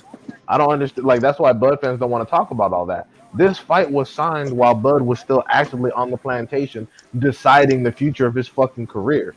Spence has already had a game plan. Bud has been the one languishing, calling everybody out, but not fighting anybody. Calling out Pacquiao, calling out Keith, calling out this, calling out that, while fighting Green Bean. Okay, so that's one thing we just got to get across. This fight was already signed. So your personal opinions do not matter. If Bud had said something before the fight was signed, maybe you'd have a fucking point. If the fight wasn't already signed, maybe y'all'd have a fucking point. But the fact of the matter is, this fight was signed already. And then Bud made up his mind after the fact. Why do you think Bud waits for EJ to move first before he runs his fucking mouth? So he can just talk about, oh, yeah, Spencer's so ducking talk me while he fights fucking nobody. AD. These are the fucking facts. And Bud was in the fucking the shallow end of the fucking water and shit, calling EJ out. Maybe you know where the fuck he's at. And then it's like you knew he was gonna fight you guys. You know, I'm pretty sure they talk on a consistent basis, if not, from time to time. So he knew what the plan was. and Yeah, he's just wolfing. yeah. Because all you gotta It's do, just to you can lube talk up your his shit. casuals. Yeah, you can talk your shit, but you take that 40%, then you can talk all the shit you want. The fight is signed. And when you bring these facts up, then they start talking about skills and shit. Nigga, if they don't get in the ring, you're not gonna know who's better. And you know why they're not getting in the ring yet. You just don't want to fucking open your mouth. Because if he get this third belt, because Ugas ain't no pushover, I believe he will. But if when he get this third belt, if he better hope it's still 60-40. He better hope he can still get that percentage because you don't tell the A side what to do, and then on the same breath, Spence isn't the A side. But in the same breath, like you said, oh well, he needs to send a contract. Well, can he send a contract if Bud says no out the gate? Would he do that? What sense does that fucking make? Well, Bud just did 11,000 with Porter. Okay, so 11,000 with Porter and the pay per view. I believe it was. Nah, man, let me bring it up. Um, but the thing is, the obviously is not cracking the. You know what I mean? He's just not cracking that pot of gold. So there's no leverage there. I just wish it wouldn't even be part of the discussion. Let's talk about to talk about their physical attributes, their skill sets, things of that nature. I don't even know why even people want to bring up money that they're not even getting a part of. You know what I mean? To me, it's cut and dry, but people don't want to argue that. I just see the logic of it. There's no argument. It's business 101. But the But thing people is, want to Jay, make that the focal point. is that you can't get to that until they agree on the terms, until they sign that contract to fight. And you know why that isn't has happened yet. And So honestly, Bud fans should be thankful that EJ is taking on all this risk while Bud has just gotten to sit there. You're gonna get a fresh ass, undamaged Bud against the EJ who, has been through some things, has been through a lot of tough battles, has had some personal injuries, multiple rehabs. So you should honestly be thankful that EJ has decided to take on all this fucking heavy lifting and Bud hasn't really had to put in that much work aside from getting touched the fuck up by Porter and Green Beans. Y'all should really be thankful. Y'all should be like, woof. Thank God he's just taking all this bullshit out the way so we can really, get the fight and our man's gonna be fresh. Because Bud is coming in with a lot of fucking advantages. The only disadvantage is he's what 3 years older. But when you haven't been in a lot of wars and you haven't been through a lot of things, you just been staying in the gym, everything should be straight. So really, the shit Bud fans should be bigger fans of fucking EJ because he's clearing out the rest of the division and serving it up for Crawford. Crawford coming into a smooth situation where all the work is being done already. He's coming to a table that's been set. Mm. Yep. Look, next time you get in an argument on Twitter with somebody, ask them about this. Ask them why don't they want Spence versus Crawford for undisputed. And why's the excuse that came back? This guy told me he was like, "Well, you saw what happened to Spence and Pacquiao. You saw what happened to Wilder and AJ. You know what I mean? Suppose it don't happen. I said, well, I'm not going to live my boxing life based on the negative what ifs. You know what I mean? I'm into boxing. I love boxing for the greatness and the potential and the pursuit of greatness. You know what I mean? When we're watching these athletes grow. So I'm not looking at the negativity. Well, it needs to happen now because it might not happen if it don't happen now. If you got that type of mindset, you're not a boxing fan. You're a fan of a particular fighter and you want him to go ahead and take Earl now because you see that Earl had the layoff and Earl had the eye injury and had the accident and you think it's an easy win. You think it's easier now than a fully healthy Earl after the Ugas. Yes, sir. Yeah, man, it's a bunch of fucking cap in the game. Like I said, if there's any like I said, because I know that they're gonna do this after the Spence Ugas fight is done, and if Spence come out on top, I'm gonna give Crawford one fucking fight because I know that's what they're gonna say. So you do whatever the fuck it is y'all got to do over there, bud. People, you get one fucking fight, and after that, if you ain't in negotiations ready to sign on the dotted line, fuck you, fuck the fight, EJ, move on. Right. I'm good because I'm tired. There's no fucking point. There's no fucking point. It's very clear. It's very clear that Crawford is not going to stop until he gets what he doesn't deserve, and his fans are going to keep gassing his ass up, and they're going to hide behind the somehow Spence ducking narrative. Yep. So fuck it. So fuck it. Because if you want to fight, then it don't matter what the brand look like, especially from the person who like obviously deserves less based on every fucking metric you use. Like, look at De La Hoya versus Bernard Hopkins. De La Hoya sold more. Bernard Hopkins had just become undisputed. Who you think got more? De La Canelo Hoya. had more belts than Mayweather at the time they fought. Who you think got more? And now Spence has the sales and the fucking belts. And then Crawford don't even have ESPN to stand on, even though that wasn't a fucking argument. So what the fuck is we doing? Hey, can y'all hear me? Yeah. Okay. Yeah, you see facts. I just want if either of those two dudes go back on the fight on their terms, I'm cooking both of them. Don't put the plastic in there. Just put don't just put it in right there. But if any of those two dudes go against their word, they getting cooked by me because at this point it's now or never. DJ get that third belt, then they go for undisputed later, 2022, late 2022. It's time. Everybody's been Well, acting like it doesn't take two to tango. Like they don't have to agree to terms. Like one guy's just gonna get with his way, and the other guy's just gonna they're like that's not. It's always been A side B side. That's right. And well, people act like this thing doesn't exist. Go ahead, check. no, it's it seems as though like they're saying he's in Dubai. He may be signing with Pro Bellum or Richard Schaefer or well, that's Pro Bellum or MTK Global as advisors. So either way, I just believe him bringing in um, those extras that might cause some difficulties as well. Well, Just he's already signed with MTK Global as under advisement. oh, he So did. When did he do that? That was some time ago. That was still while he was under. That was still while he was signed to Top Rank. I think it was after he resigned for the multi-fight deal back in 2018. He got under their advisement. People were talking about a potential fight between him and Regis Prograis, but man, I don't give a fuck about none of that.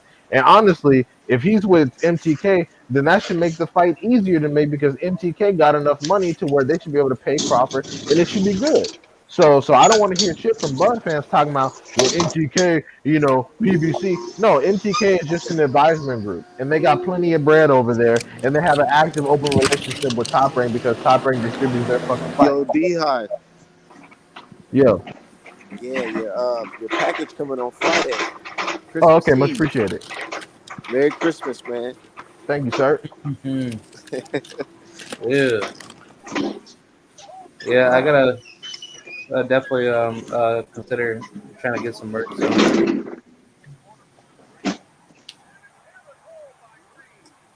I'm just in a financial situation, so money's tight right now. I'll be right back.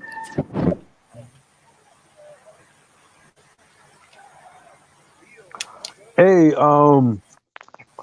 let's see. Hey, so I actually missed the Richardson Hitchens fight versus Wiggins Hawkins. Yeah, I watched it So live. It was a Okay. good fight. Dude so got some skill, He just don't got so, it. Man, if y'all think Devin Haney don't got no pop, he definitely don't so have did any it pan pop. out? Did it pan out the way I said? Because well, I mean, how did Hawkins do? I mean, I got there around like the sixth round. It was real quiet in the venue because I guess people didn't like the sweet science like that. But he did his thing. The other dude looked like he was just like I don't know. Maybe I feel like he was too weight drained or weight cut. He tried too hard cutting weight or whatever. It just looked like he wasn't throwing enough punches to even try to look like he's trying to win the fight. Hawkins, right? That Yeah. that's why Yeah, Hawkins that was my really. thing. That's I said I believe Mayweather was just throwing him to the wolves and get that L and giving an excuse to kind of like drop him from the contract because he just hasn't panned out the way they thought he was. And I knew Richardson Hitchens was going to win. Um, So that was just my theory on why they would make that particular fight. I don't Because know like where I've been looking for highlights, but I saw one the PBC highlight, and it was very short. It was like a minute long, so haven't really been able to get it.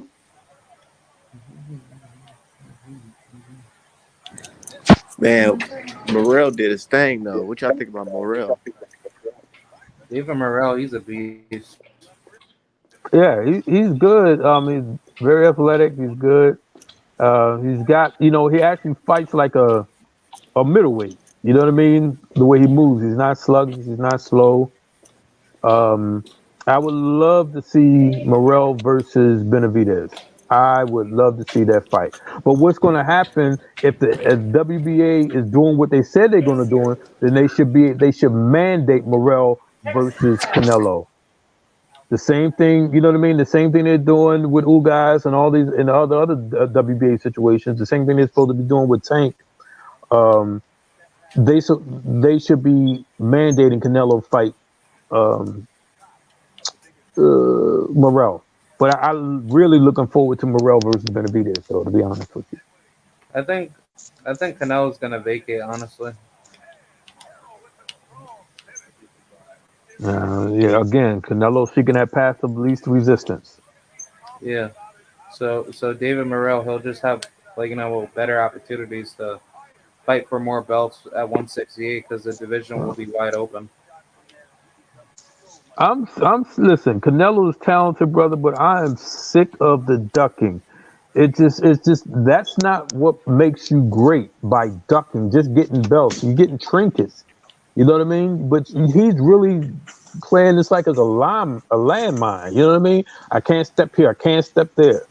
You know what I mean? He's playing Connect Four. He's going all over the place because he just don't want to clear out the divisions Mhm. and beat the best.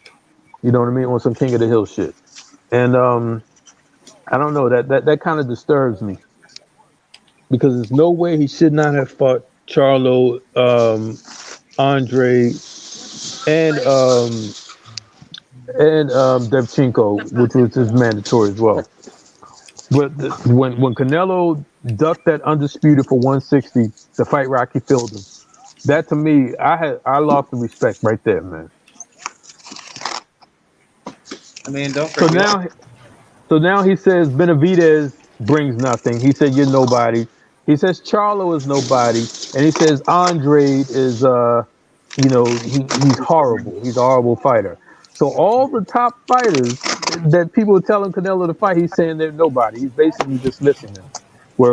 But Yildirim deserves a fight. Callum Smith deserves a fight.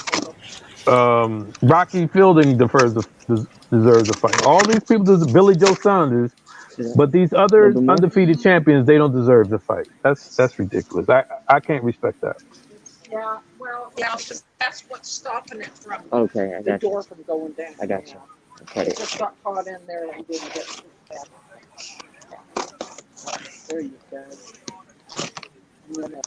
Like my only question is just like when is Canelo gonna lose? Well, he got to fight somebody credible to lose. You know what I mean? He got to fight somebody that we know is a dog. You know what I mean? Now Rocky, not Rocky, but Plant. I thought Plant was would be a better boxer. I thought Plant would stay off the ropes. I thought Plant would move the way I've normally think he's doing, even though he only had 20 fights. I thought he knew enough just to win. But Plant didn't show any aggressiveness at all. And when you are the bigger person, you know what I mean? There's no way in the world that you fight like you're the smaller person. And that's what he did. We know Charlo's going to come to fight. We know Benavidez is going to come to fight. We know Andre is going to fight. We know Morella is going to come to fight. You know, But the thing is, and okay, the thing and I is, don't think Canelo want to fight these guys. Go ahead. Yeah, I've seen the tape of thing is, Magaboo, Alex Alberto G. That's why I know he ain't shit. I'm one of those few people that actually followed Macaboo's career, and yeah, that's why I was mad about the fight. Just like with these British Jews, I always say I watch more British boxing than British people. That's how I know they ain't shit. I watch these motherfuckers fight. That's how I know they ain't shit. I mean, I truly believe Canelo is psychologically damaged from the Floyd Mayweather loss. So I think I think I think Canelo is basically trying to take a page out of Floyd's book, but just trying to do it in a much worser fashion, in which, like you said, checkmate. He just wants like the least path of dangerous opposition, so that way he doesn't get devastated, Well, uh, by some fighter that actually has way more tools than he does. I would have more the thing, respect for him if he fought a hard fight and lost than ducking.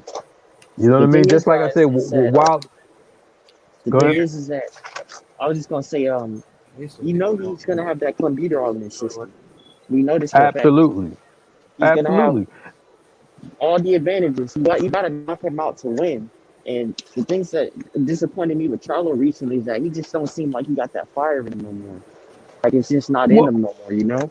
And well, I've always picked Charlo to beat him. And what I've seen from Plant, this man isn't unbeatable like they're trying to make him seem. Plant was whooping his ass. Plant was up. I don't give a fuck what none right. of these I had him niggas up. say. Plant was up, you know, and he doesn't look. Well, the thing about Canelo is that you can tell he never shows separation with his opponents. It's never like a dominant performance. He'll be Never. losing on the No. cards, and then he'll get a knockout, you know, or he'll be losing on the cards and he'll lose the fight, but he'll get the decision anyways, you know. So the cards are stacked against all these dudes in order to fight. We saw Plant outbox Canelo, and he didn't get more than 2 rounds. I don't believe that pissed me the fuck off. And you saw what Showtime was doing. It was sucking all on his dick right in his finger. Yeah, yeah. Showtime was 100% pro Canelo to try to keep him to stay. You know what I mean? They figure they're gonna throw in Plant and ride him. You know what I mean? Reverse cowgirl, and so they can go ahead and have him stay and then convince him to take the Charlo and Benavidez. So Showtime was really on their knees. You know what I mean? And Giving the them thing that is, that check. I that don't know swerve if and Durbin. y'all remember, but they were good trying to sign Canelo to that 3-fight deal with Plant. I think it was Charlo and Benavidez, Hmm. and he didn't want to do that. Because he know he'll And lose. people were complaining about that. Why are they trying to sign Canelo for a 3-fight deal? And it's like, why are y'all mad at this good fight? Great Spain's draft.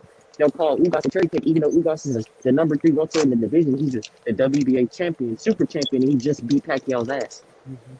And Ugas has never been a slouch. He Yeah, I arguably had beat him. I Porter. had him winning that fight.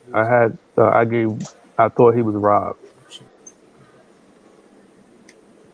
And the standard is different. When I bring up Canelo, these dudes get mad. But essentially, Canelo fought all the fighters on Dazzin for their belts, and then he went and got that PBC fight. But then it's like, yeah, I got niggas heating on my team, boy. When I Yep. bring up Canelo, well, what does Canelo have to do with it? He has something to do with it because I put him in the fucking tweet, nigga. And it's the same, but it's different when it's Canelo. It's different. People don't like you to bring up that fact up. Is that he did that? But Earl's the one that gets Yeah. the criticism for fighting the best, for cleaning out his division. Earl gets criticism for it. Earl is not ducking anyone. His plan was to get all the PBC belts and then fight Bud, and he's sticking to that. That's a plan he had, and obviously he's staying loyal to Al Heyman, and that's what it is. Like Earl know what he's doing. So I just don't get people trying to bogart and trying to bully Spence to try to fight Bud next instead of waiting, because if PBC gets to go ahead and have this big undisputed, I'm telling you, we're talking at least 2 million buys. Bud Spence for undisputed, we're talking at least 2 million buys. 2 million is a lot. Well, 2 million is a lot. Well, Floyd and Canelo did 2 million. Yeah. Wow. Yeah, so Canelo really wasn't Canelo at that time. You know what I'm saying? So this is the fact you got it's the build up. The fact that Earl is who he is, and he's growing. He's going for you know, Earl is going for legendary status. We got Bud, who's already been undisputed. This will be his second undisputed. You know what I mean? He's was considered number one pound for pound and all of that. So this has a lot of billing to it. So this is what's going to make casuals tune in. You know what I mean? I don't see a lot of casuals willing to tune in for a Bud versus um, what's his name? Ugas for undisputed. I just don't see that drawing the casuals in. I don't see the Spence versus Ugas for undisputed drawing the casuals in. I see Spence versus Bud is crossing boundaries. Y'all see how Tank get all the superstars and the athletes and entertainers to his fights? Imagine the clientele that will pull up to the Bud versus Spence undisputed. Yeah, check. And the Eh, thing is that there's something I say. I'm sorry to cut you off. no, go ahead. Um, is that this fight will determine the fighter of our generation. It doesn't matter Absolutely, anybody says. This is going to determine who is the best fighter of our generation. Because the welterweight division is the glory division. That's where all the money's absolutely, at, and that's where all the glory is at. And so, absolutely. And the winner will be number one. Period. So that will take away all the. And see, this is the reason why they don't want that. They'd rather have Bud and Spence fight now, whatever the case may be, but they don't want them to fight for undisputed. Because if they fought for undisputed, all that propaganda artificially anointing that they had, those that's just trash. Which you gonna rank Earl number two behind Canelo? oh, hey, after after he beat Spence for undisputed and he got the undisputed, now you're gonna so like what are you gonna do? You still gonna have AUA number three, number two or number three? Stop it. hey, check. You know what's funny too is that I saw a tweet. They talked about like it was taking Earl so long to get his undisputed run when Canelo did it in 11 months. You look at the level of competition Canelo faced, and you look at the level of competition that Earl faced, and given his accident and all that, you tell me who's going to be better. You're right. It's not like that because Earl's undisputed run would blow Canelo's out the water. Period. Absolutely. A And they don't want that. 147 run. Look who he fought Brooks. He fought Danny Garcia. He fought Michael Garcia, who was at the time when he fought him, he was listed as their number five pound for pound, whatever. I don't put much stock in that, but I'm just saying what the media had him. Um, and he's basically running. This is what you call running the gauntlet. This is what you call clearing out a division. You know what I mean? Canelo never cleared out 154. He lost to Floyd. You know what I mean? He lost to Laura. He got a gift with Laura. You know what I mean? He should have been at least at minimum a draw versus of what's the other Trout. guy? Huh? Logan, Who? No, the one he fought before Floyd. Trout. Trout. Austin Trout. Yeah. So you know what I mean. So Canelo has never dominated, and then of course remember he was Andre's you know he was his mandatory, and then so he only fought for that WA belt after Andre was stripped for inactivity. You know what I mean? So that's when he got that belt. And then, of course, so he never dominated 154. He never dominated 160. And he waited. 168 is pretty much a very weak division. But Benavidez was the number one until he got stripped. And he's still the best fighter to me. You know what I mean there? So to me, Canelo took the easiest route, the path of least resistance. And that's the reason why I just don't respect that. I respect the loss as long as it's a hard fight. I mean, the fact that Canelo Yeah, that's never where all wanted the to cheese is at. run it back with it with this type of fight shows what type of fighter Canelo really is.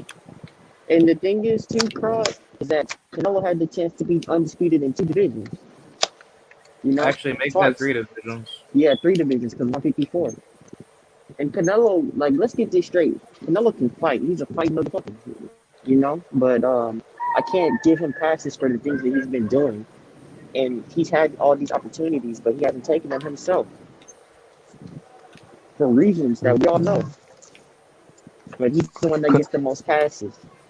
Yeah, too many.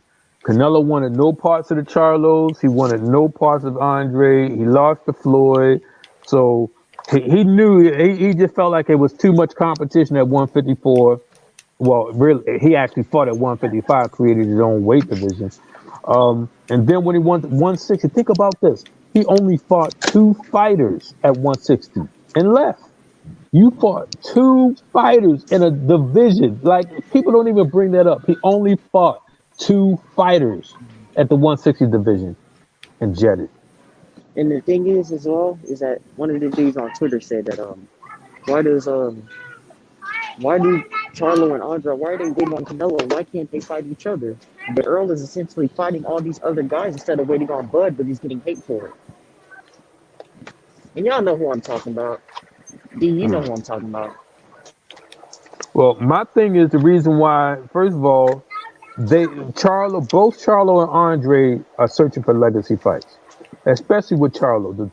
There's only two legacy fights at 160 right now. That's GGG and Canelo. If Charlo beat GGG or Canelo, that puts him in a whole new stratosphere. You understand what I'm saying? That is his career defining fight. It's a legacy fight.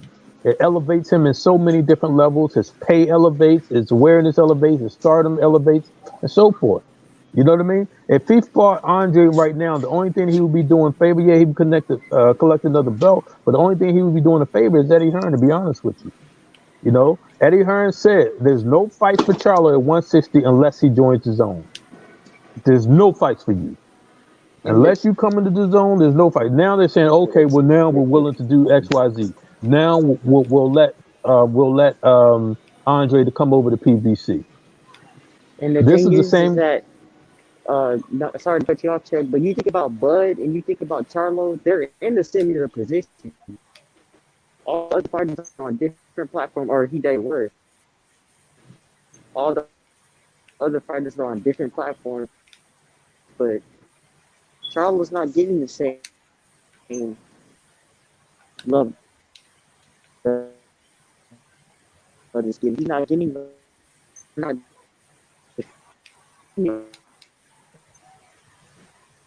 You said not getting what? I think I don't know if it's you or if it's me, but it was breaking up. You said Charlo's not getting oh, what? he's not getting that same love and that same protection that Bud was giving, those same excuses. Can you hear me? Which Charlo? Jamel or Jamal? Jamal, Oh yeah, because yeah. Jamal's on PDC and he's with all the other fighters on Dazzle. Right, absolutely. They got and their champions aren't even fighting each other. That is the suckiest thing ever. You got all these champions. That's because he's hoarding them. Eddie Hearn stated he said he's hoarding them. He wants to become the UFC of boxing. You know what I mean? He wants to have everything in house. He wants to have his own league, own everything. And the only way to do that is if he got all the belts, and then he can have a round robin all his fighters fighting, just like he did with the heavyweights and having AJ fighting all these guys that he signs to Right. the zone. So yeah, Charlo has been in the same position. He hasn't, he can't get these big legacy fights and things of that nature. He's fighting who they put in front of him. And then they say, well, why don't he fight Andre? No, how about Andre fight at least one of these belts that the zone is hoarding? Let him fight one of the zone top five. You got the Jaime Mugia. You got all these people over that you guys claim the top 160s. And you know what I mean? Let Andre get his shine. You know what I mean? It seems like Eddie is sabotaging Andre because he's holding him out simply so he can get Charlo. But I don't want I personally, because the dynamics of what he's trying to do, I don't want to see him fight Andre until at least Andre collects another belt or he collects another belt. If Charlo collects another belt and he fights Andre for a third belt, then fine. If Andre collects another belt, you know what I mean, and then he fights Charlo, then that's fine. That's the only reason why, only way I want to see them fight. Because other than that, then you're actually doing exactly what Eddie Hearn want you to do. And Eddie Hearn is not giving that guy any promotion. He's not doing anything but overpaying him, paying him well, but he's not putting him in a position, to actually grow his legacy. And they got all those fights. You mean to tell me you can't sit down with GGG, say, okay, we're going to give you an extra 5 million, you know? So,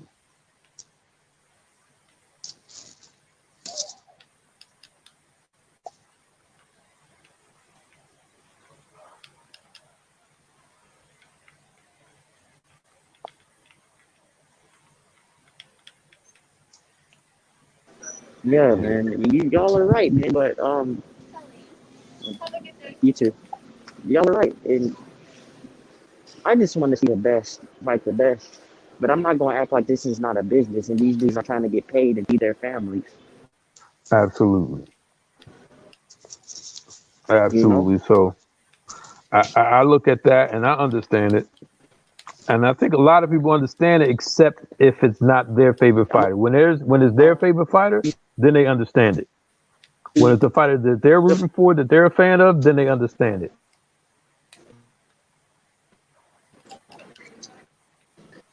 Hey, what y'all think about Virgil Ortiz next opponent? McKinson. I never heard of him. I never He's, heard of him he's ever, but I see that you posted he only has 2 knockouts out of what, 20 fights? tailor made, bro. I'll be laughing if his opponent actually hurts Virgil. So is he just giving up his mandatory spot now? What? His ranking? I would say so. I think, yeah, he's fighting another guy ranked in the WBO. So I don't know. Hey, Art man, are you at home or you in the road right now? And I'm out here on the road. What's going on? Okay, because I had to come out of the room and come back in. So if I come out, you won't be able to put me back in, right? No, I'll be able to. I'll see it. I'll see it. Okay, all right. What's up, Rick? Yeah, But did yeah, y'all hear me? yeah, I can hear you. But I don't know. Virgil Ortiz, he looking real shaky out here making moves like that. Like these dudes need to just go up and just say they ain't ready. Just say it.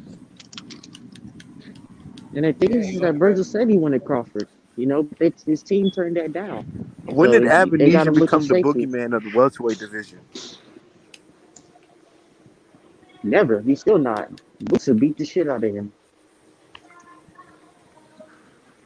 Nobody want to fight him now.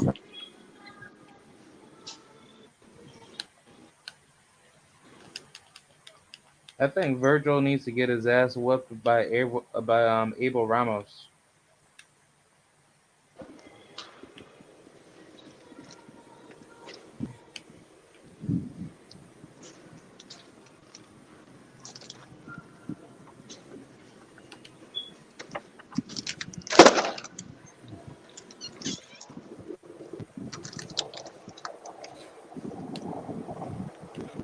Yeah.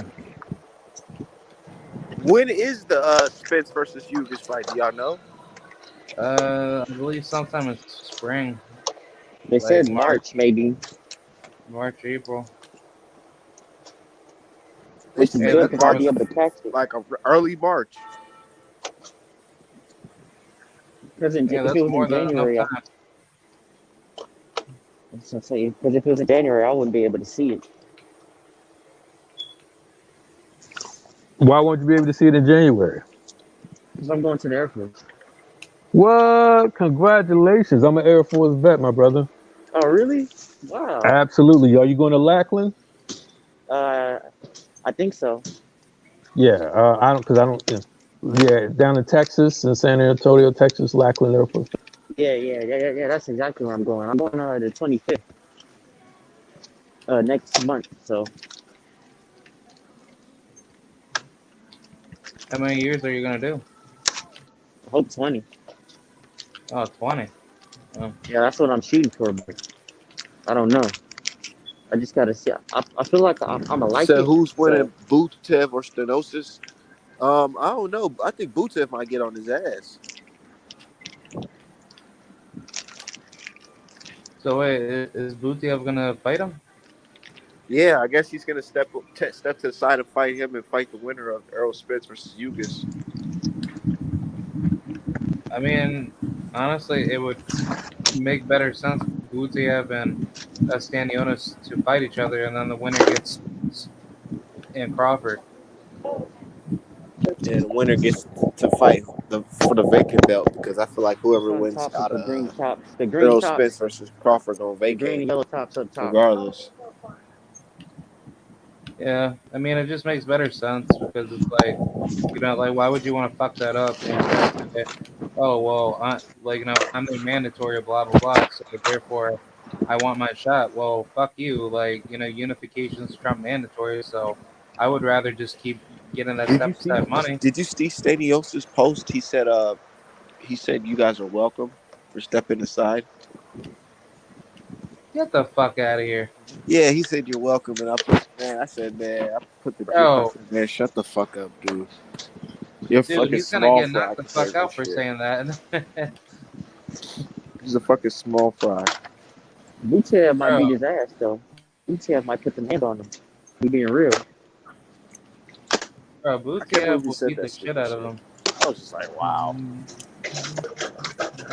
Because from what I seen from Delorme, he ain't it, man. Not right now, or not ever. But the nigga's like 27, 26 years old though. That's crazy. I just don't understand how Stanionis just climbs that fast to become a mandatory or a contender at least. Because he was fighting guys ranked below him. That's crazy. It's probably just fighting Stanios guys is ranked not below elite him. to me. He's not elite to me. I feel like if you put him in there with Boots, I'm looking at like a fourth round stoppage. Yeah, I Boots say is gonna second murder him. round, first round. Jaron Ennis will beat the living shit out of him. Even the Yugas fight, I feel like even though it might be a tough fight, I feel like Yugas will still win that fight on cards. Yeah, he just Yeah, might I agree. outpoint him. I think Sean Porter will beat him. I mean, Shit. I even think Danny Garcia could beat Stanios. Shit. from what I saw from Delorme, the Delorme fight, I'm not sold. I thought he was pretty. They was hyping him up to be some killer, and I'm like, okay, but it's like Delorme was beating his ass.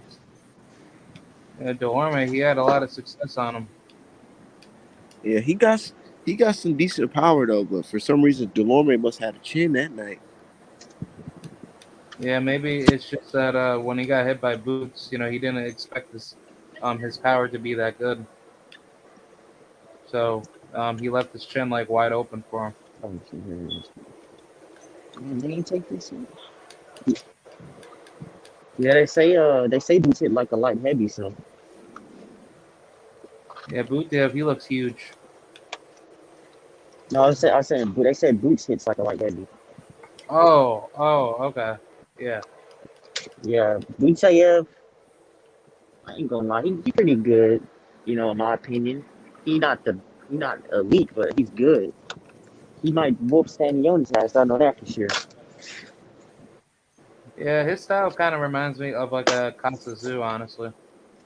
But that might be a good fight for Stanionis because that it will be a good fight for him because you get in there with Boots, you're not going like you get in there with any elite guy, you're not gonna make a dent.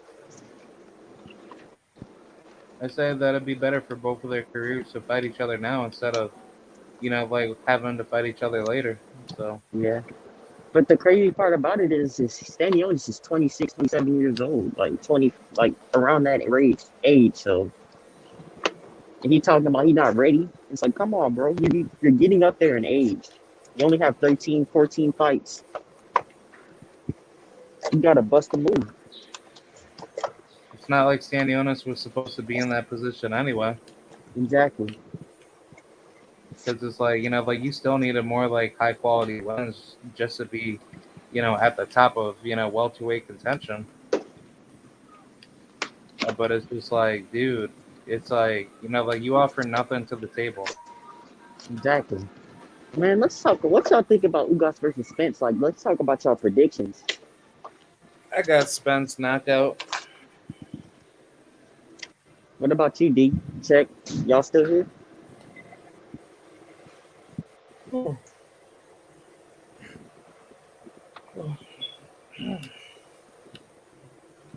right, I'm back. You already talked about the Butayev versus Stanionis joint. Yeah. Yeah. Yeah, I think I don't know. I feel like one of them niggas gonna pop dirty.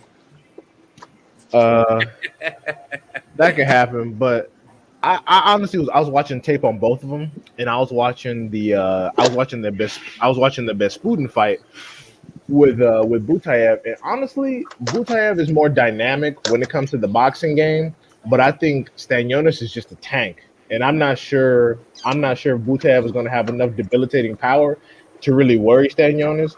Stanionis goes to the body very well. It keeps that high guard. He creates a lot of space with his jab, and Butayev fights with his hands down a lot of the time.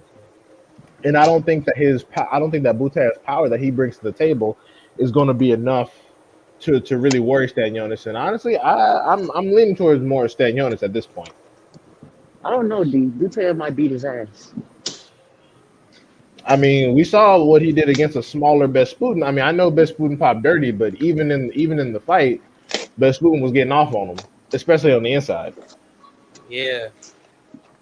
That's like the So definition of a 50-50 fight, you know? So, 100%. I 100% agree. I definitely think that. I'm not saying that Stanionis by a wash. I'm saying that I think Stanionis has what it takes. And to be honest, I don't even see Stanionis being able to box Butayev, outbox him, because Butayev has better feet. He's faster. He moves. I'm just thinking that because of Butayev's reach, once he has to work inside, Stanionis is going to be able to put some fire on him. because Because I mean, Butayev went in against Butayev's, a smaller Besputin, and Besputin was lighting his ass up on the inside. because So I'm Butayev's like, shit. taller, right? Butayev's taller, but Stanionis, he looks bigger, you know? Let me look it up right quick. Because I think Butayev. Butayev's 5'10", and Stanionis is like 5'8". But Stanionis, he looks big when he gets in the ring. Yeah, Butayev is 5'10" with a 72-inch reach. And let me see. Stanionis. Stanionis. Where you at, boy? Yeah, no, Stanionis is only an inch shorter. Okay. And he's only an inch shorter, and he has a 68-inch reach. So, it's the height ain't that big. The reach is gonna come down to it. But like I said, I mean, based on the Besputin fight and what I've seen from Stanionis, if Butayev tries to come inside, it's gonna be a fucking issue. If he tries to get inside on that, it's gonna be a fucking problem because Stanionis got something for your ass. Hey guys. Because Jamal James is lighting his ass up too, but he didn't have enough pop to keep him off of him. Yep. Hey guys. I gotta get going, but I appreciate you, Art Man, and everybody else on the panel for chopping it up. All Oh, right, for sure. You Croc. have a good one, man. All Peace, right. Croc. I'll see you guys hopefully later on tonight on Ricky's show. All right, peace. Absolutely. All right, see you. But yeah, no, I think it's definitely shit. Yeah, I absolutely think that it's a 50-50 situation there. It's gonna be a good fight, but I don't give a fuck wins. I don't care. Well, I'm happy that they're not interrupting Spence Ugas. That's all I'm at. And Yeah, yeah, that's this is how it should have been in the first place. And personally, before they go talking about mandatory, because like I said, I think that the WBA once this is over, they're gonna put a mando on EJ off the top, and I think that the winner should fight Boots. Whichever one of them motherfuckers come out on top, the winner should see Boots. yep. Because And it's and they like oh go undisputed ahead. is really. I was gonna say undisputed is really all that matters, in my opinion.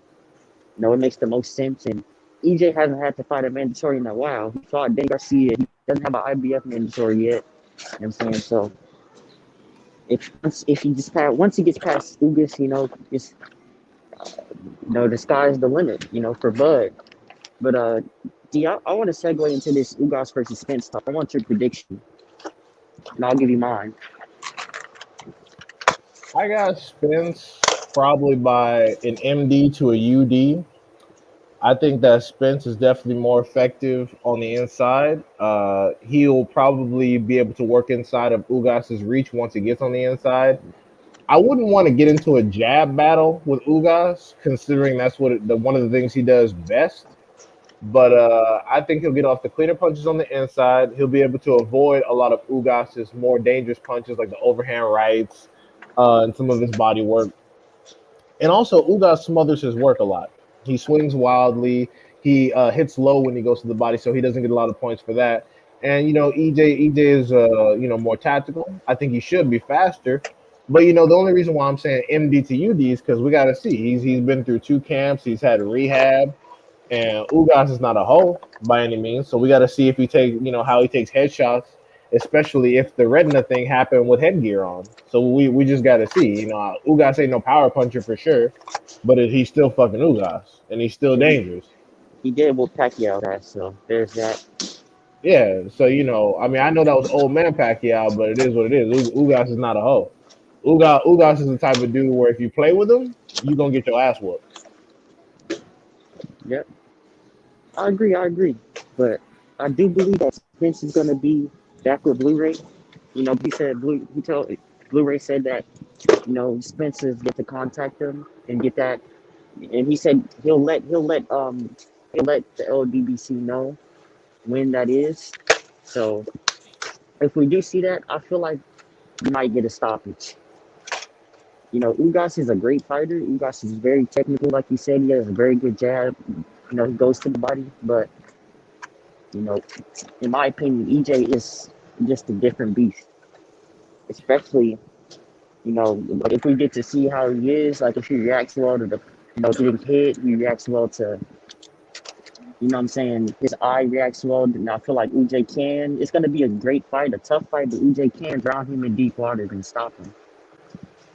Yeah, I hope that's the case. But the only reason why I said what I said is because I didn't want to have to say it. But one of the things I notice about the Derek James camp, Derek James fighters, I'm not sure why, but I don't know why, but Derek James doesn't seem to coach the uppercut. And that's one of the critical things that you need not only for all knockouts or stoppages, but especially for someone like Ugas that consistently maintains a high guard. And when he gets on the inside, he's vulnerable to uppercuts while he's either throwing going to the body or while he's throwing an overhand right. So I don't know what that is, but and uppercuts seem to be missing from Derek James fighters' game plans a lot of the time. So I include Rob Brandt, Jamel Charlo, Errol Spence as well, even though he hasn't seemed to need one. But I don't know why that's not in there. I'm not sure why. Wait, Rob Grant was in James camp? Yep, at one point, Oh, and I didn't Marcus know Brown, that. huh?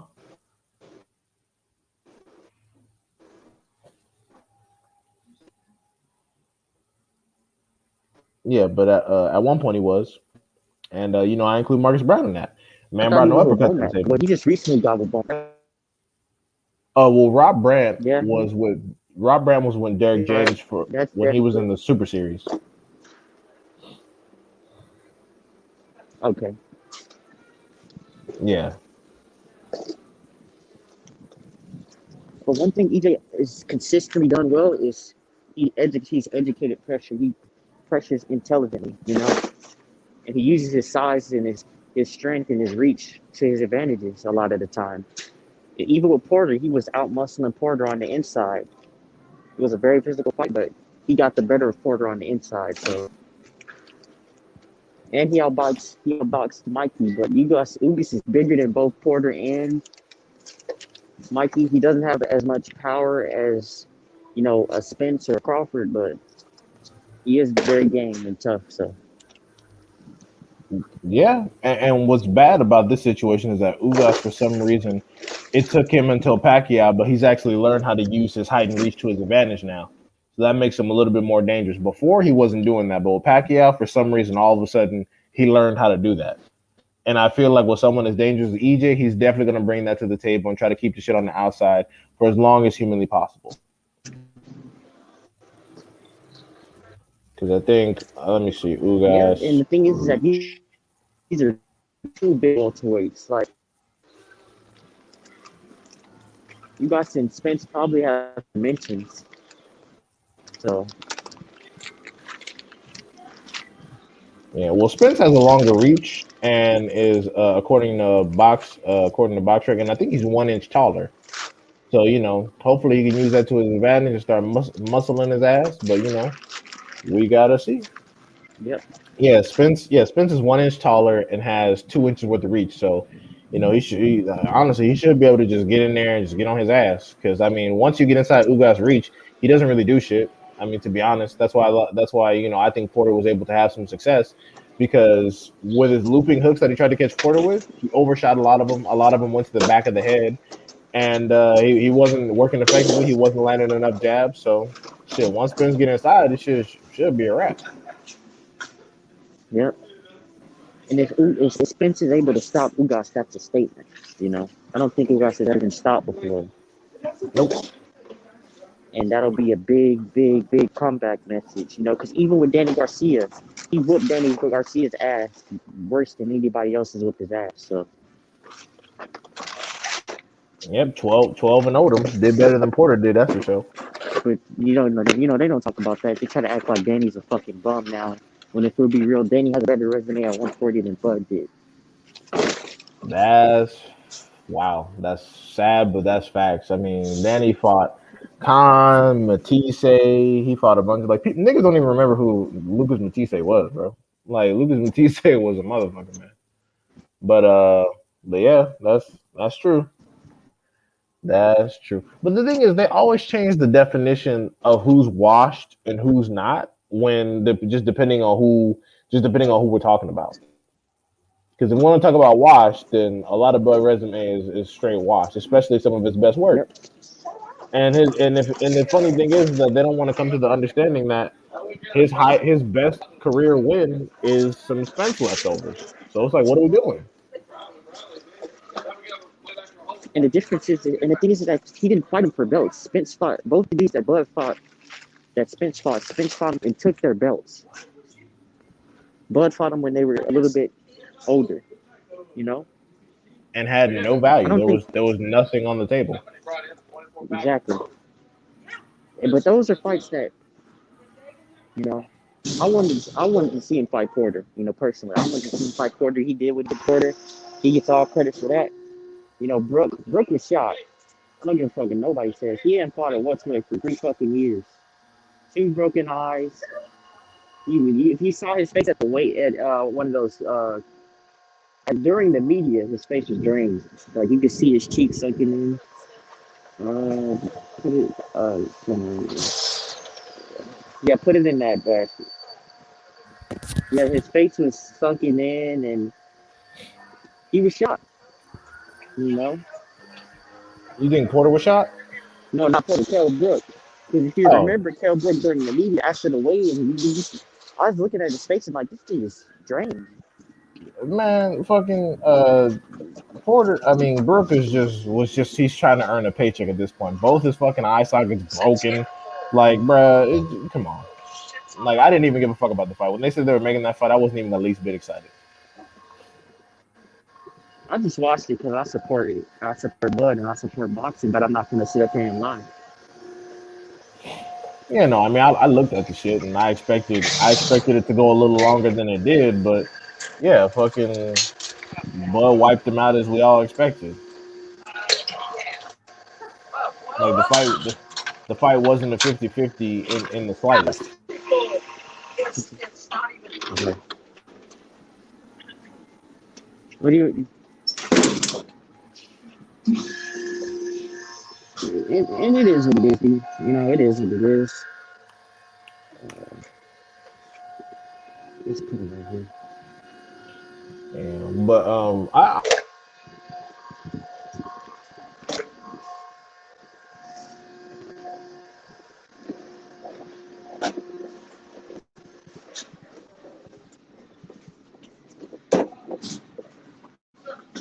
yeah, but they've been talking about Andrade and Janabek for a while in the chat. I think Andrade could pull that one out. Virgil is clearly avoiding boots at this point. Let's just make that 100% because he's fighting the number three in the WBO, talking about he needs to tune up for a southpaw when Boots can fight both ways. So let's get that out the way. Yep. Uh, yeah, I got Andrade over Janabek probably by MDUD. I mean, honestly, as low as Janabek keeps his hands, he might fuck around and get stopped by Andrade, to be Leave it up. honest. Because Andrade throws uppercuts and Janabek really don't. So that's what makes Andrade so scary, too. He throws uppercuts. You don't get to see uppercuts coming, especially those corkscrew motherfuckers. But yeah. Yeah. Jaime Munguia. I've been wanting Jaime Munguia to fight Jamal, and that hasn't been happening. So I don't know. They're just gonna keep him in fucking constant eliminators until Jamal either moves up or he finally looks injured or hurt enough to make a move on. But it's all bullshitting from them. Yeah, I don't know what they're waiting on with that kid. It's the same as Virgil Ortiz Jr. Virgil Ortiz Jr. is the number one in multiple sanctioning bodies, and he's doing yet another eliminator after turning down another eliminator. It's like, bro, like he's just eliminating and eliminating and eliminating. Like, are you gonna petition for a title at some point? Because I know that I know the WBC, WBO, or whatever, they don't care about the fucking champions. So it's like, shit, Virgil, what you doing?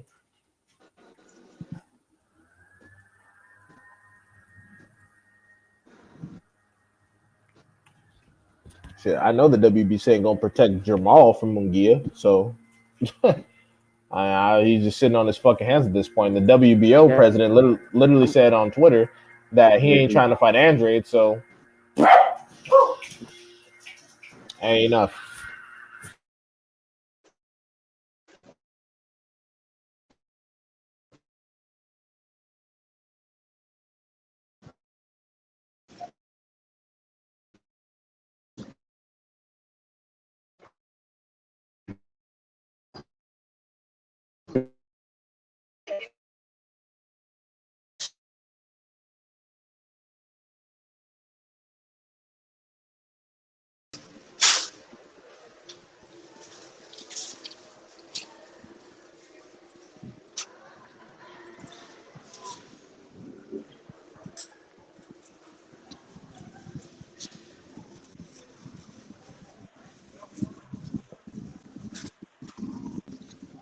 Damn dogs.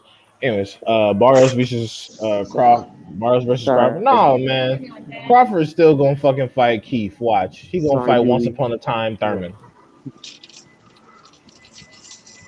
I bet money he's still gonna fight Keith. He gonna be like, it's still a big fight because he has no problem fighting people that have fucking lost lost plenty Hey, of can you hear me, times. D?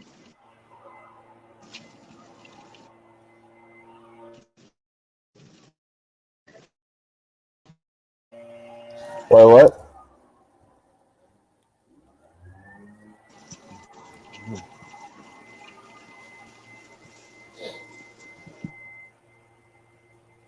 Yeah, but no, I think win or lose, he's still gonna fight Keith. I mean, shit, because if he fought Barrios, that'd be a terrible look. If Keith doesn't win, then you should just be waiting until Spence is finished to go into negotiations for the Spence fight. Why are you even fucking around with Barrios? He's not even if Barrios beats Keith, like he's not even that wouldn't even be good style practice for Spence anyway. So you gonna fight some tank leftovers off of one win and then think you a G for that? Nah, bro. That doesn't make sense. Doesn't make any fucking sense. I mean, shit. Yeah, no, that would be ill advised. Hey, D, can you hear me? Yeah,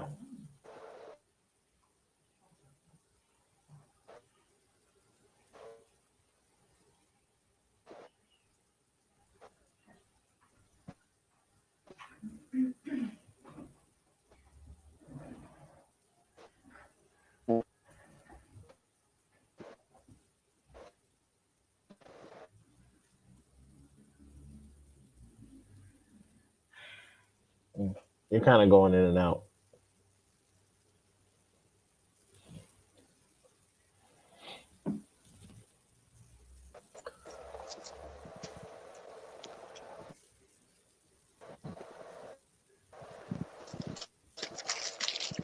Oh my god, I stepped outside for a minute. Y'all was talking about Spence and Let Canelo. me let me let me Man, nah, fine ain't getting ready to do shit.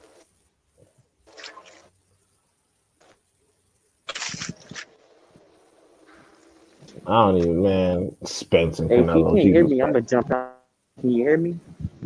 I can hear you right now, yeah. What it's gonna be in this over here in the middle. Yeah. Okay. It's about Mungia, so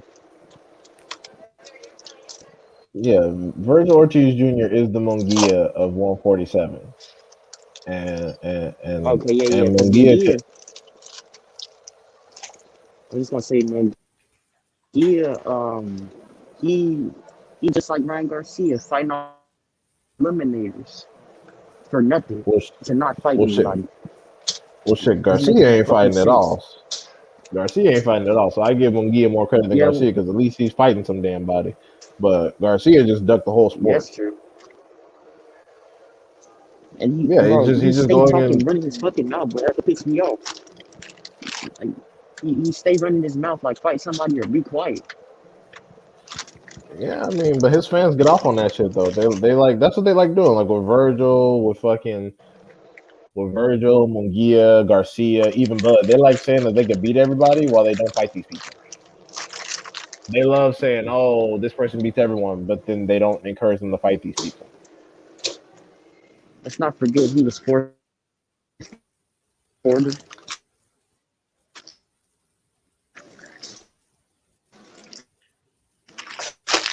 Bud was so Yeah, yeah, yeah, you know, it was trying, and there was another thing where he was trying to convince Bud to stay. Clearly, he was trying to convince Bud to stay with him, and then it didn't work out. Like, see, I can get you one big fight with some Spence fucking leftovers, and then you know, didn't work out. Bud still left the plantation. Yeah, if Keith lose to Barrios, Keith needs to retire. I really didn't even want Keith to come out of retirement, but now that he's back to try to get a fucking Bud paycheck, yeah.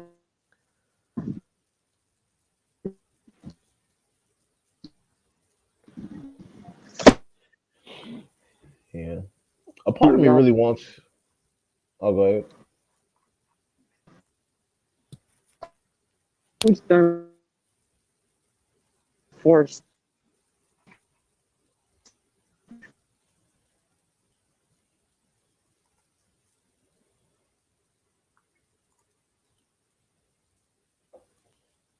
You dropped out again. I can't hear you.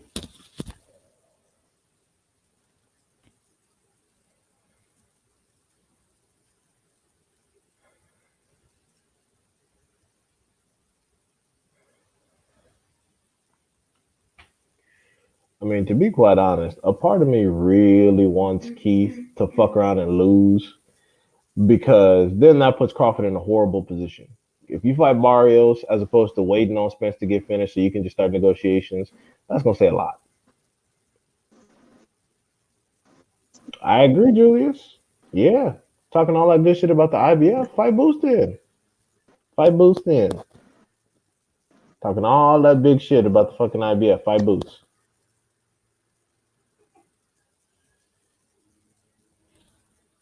I mean, you don't want to do all that. You're like, oh shit, it might be a little bit too much.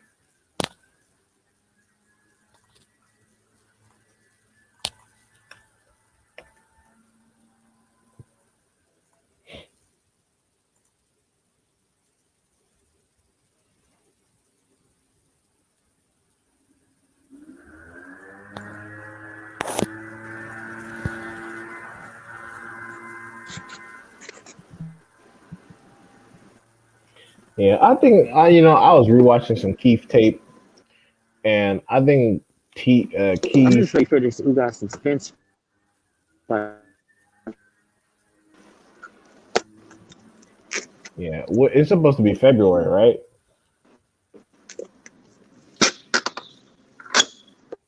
And it's supposed to be February. Keep coming out. March, Oh, March. Damn. hopefully. That's a ways. Yeah, March, I think. Hopefully it's in March.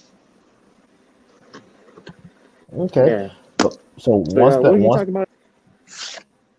oh, I was just gonna say that I wish Keith stayed retired so Bud wouldn't really have shit to do.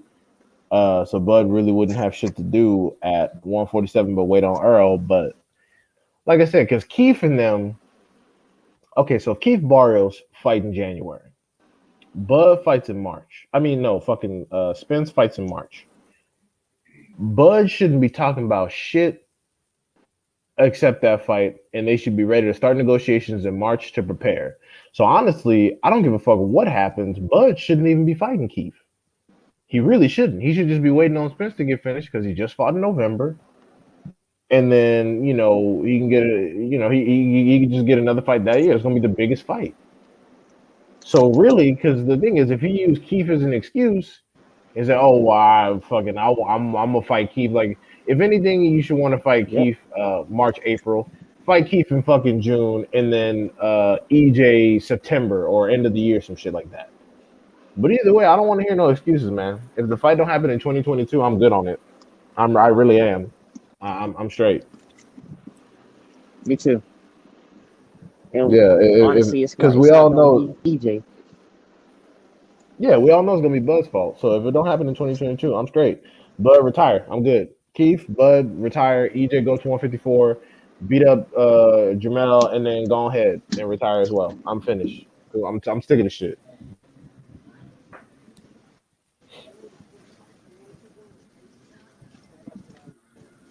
This shit is Because aggravating. he This don't is want some to sit shit. his ego to the side and make some shit happen. Yeah, stupidity. Like everybody has to bend to his will and do what he says. Yeah, and that's why a lot of the niggas that really be riding with Bud, like that's how they live their lives too.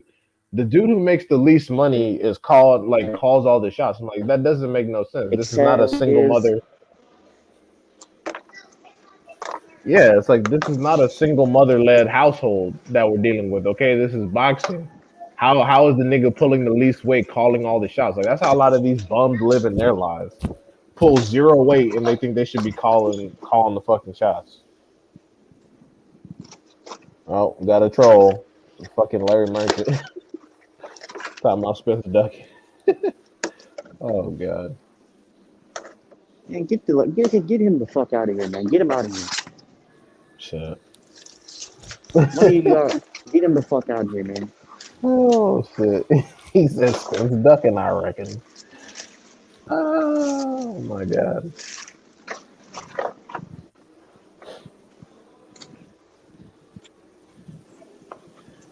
Oh my fucking god, that's funny. Hey, your opinion is your opinion. A lot of people think Spence is ducking for some reason. I just wish the logic was consistent. Like, how is Canelo going for belts, not ducking, but with Spence is ducking? Like, what? Can you clarify and make it make some sense for us, please? Just a little bit of sense. They can't make that shit make sense, man. Get him the fuck out of here. Get him out of here.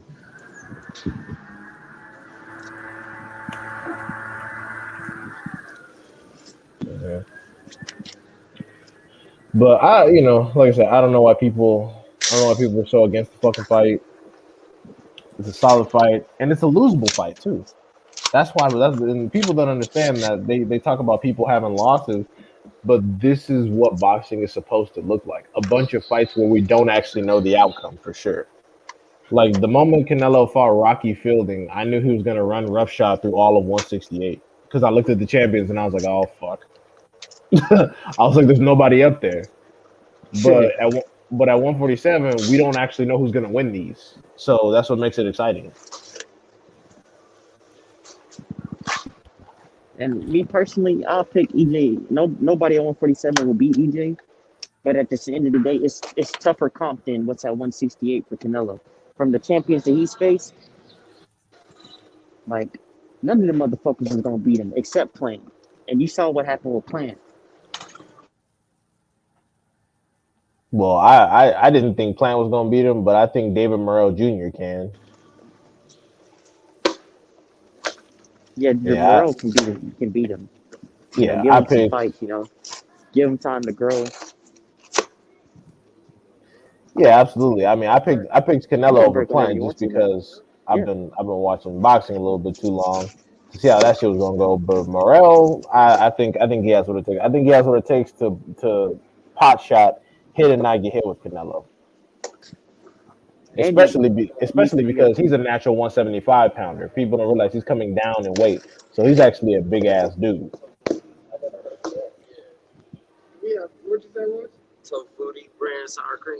no, we don't have that one. You might have to check like the deli or something for that one.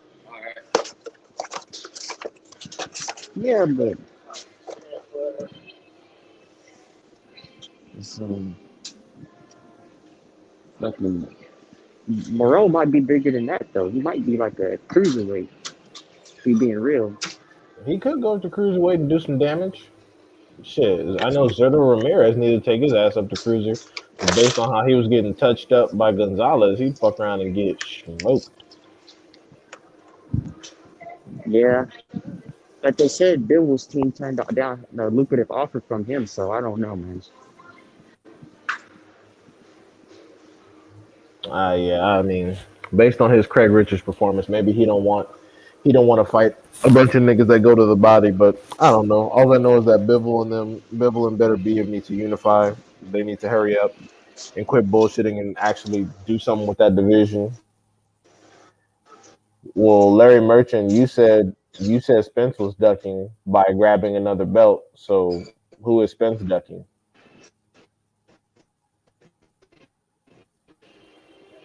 I'm convinced that this person doesn't even watch David Morrell fights. I don't even know what the fuck his problem is.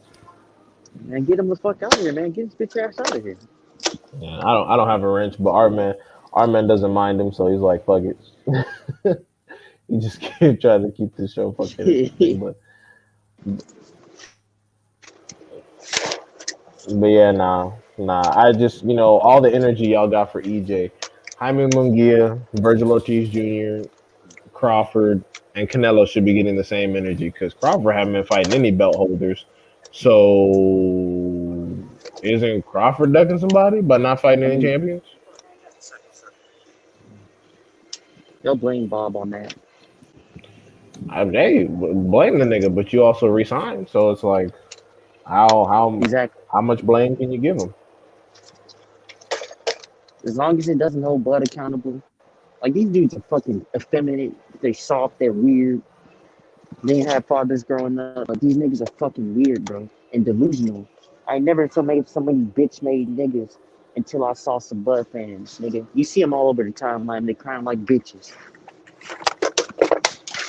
Yeah, that's why they can relate to Bud. To be honest, that's why they relate to him because, like I said, Bud is the dude that's doing the minority of the work. All he does is cry, and yet he demands leverage. That's who they are in their lives. That's why they get all their fucking clout from boxing Twitter.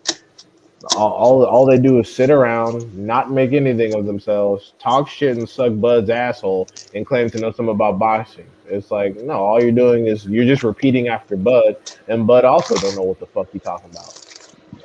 So you're repeating after a bipolar fucking fool. An emotional Yeah, ass nigga. Crawford has one belt. Congratulations. The wrong side of the street is not an actual term. That's some shit that Bradley made up to make up an excuse for his fucking duckery. The wrong side of the street should never existed because Top Rank clearly has no problem with cross promoting. They did it with Fury. They did it with Porter. Brian Castano has fought on DAZN and PBC, so DAZN don't got no problems either. So stop the bullshit. That's not a real term. Not to mention in Man, did you see? 2018. Oh, right. Go ahead and cook. I was just gonna say something. I don't want to interrupt you cooking. Oh, no, I was just gonna say in 2018 Crawford was a free agent, so that side of the street shit didn't matter. He had the same belt in 2018. I mean, and he was a free agent. So it's like cut it out, bro.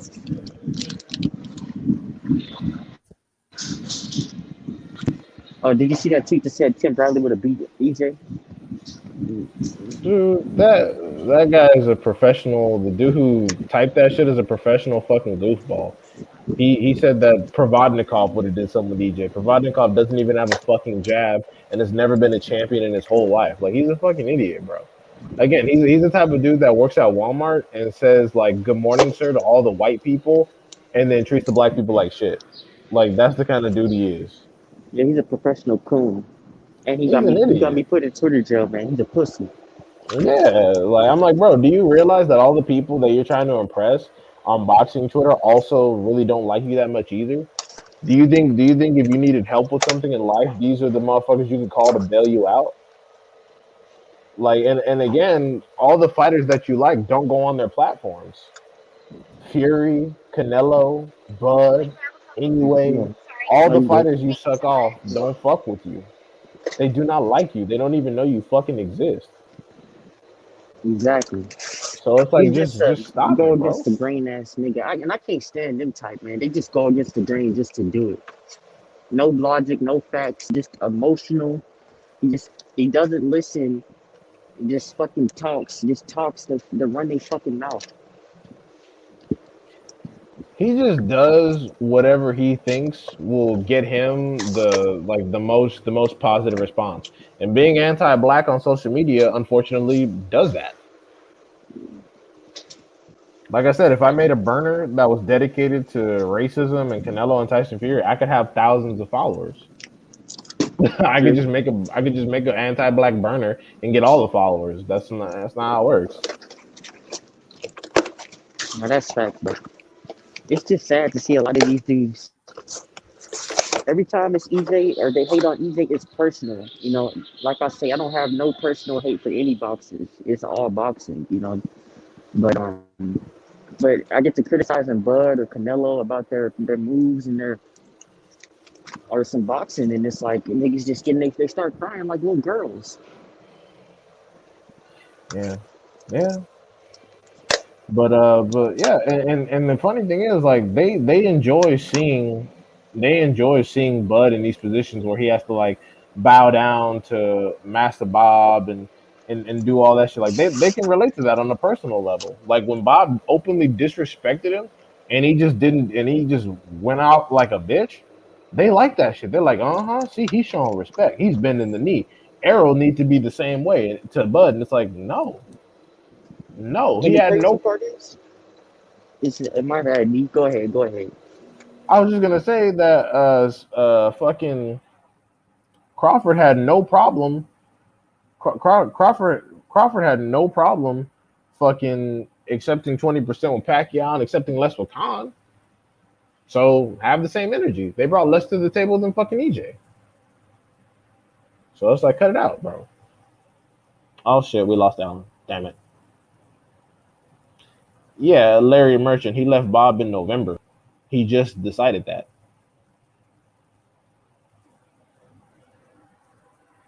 I agree, David Thomas. I agree. And like I said, they're honestly Bud fans should be thanking EJ that he getting Ugas out the fucking paint. That's a high risk fight. That's a high risk fight for both of them. So I don't know what all the bitching is about. And sitting around talking shit. Because I've never seen quote unquote boxing fans crying that some boxing is actually happening. This shit's crazy to me. Yeah, and then he re-signed that contract, bro.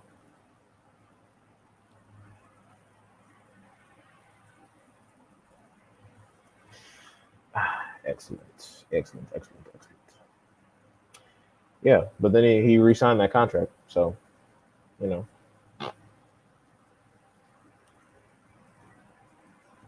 Nah, you can't talk all that shit about Spence then claim neutral, homie. That's corny.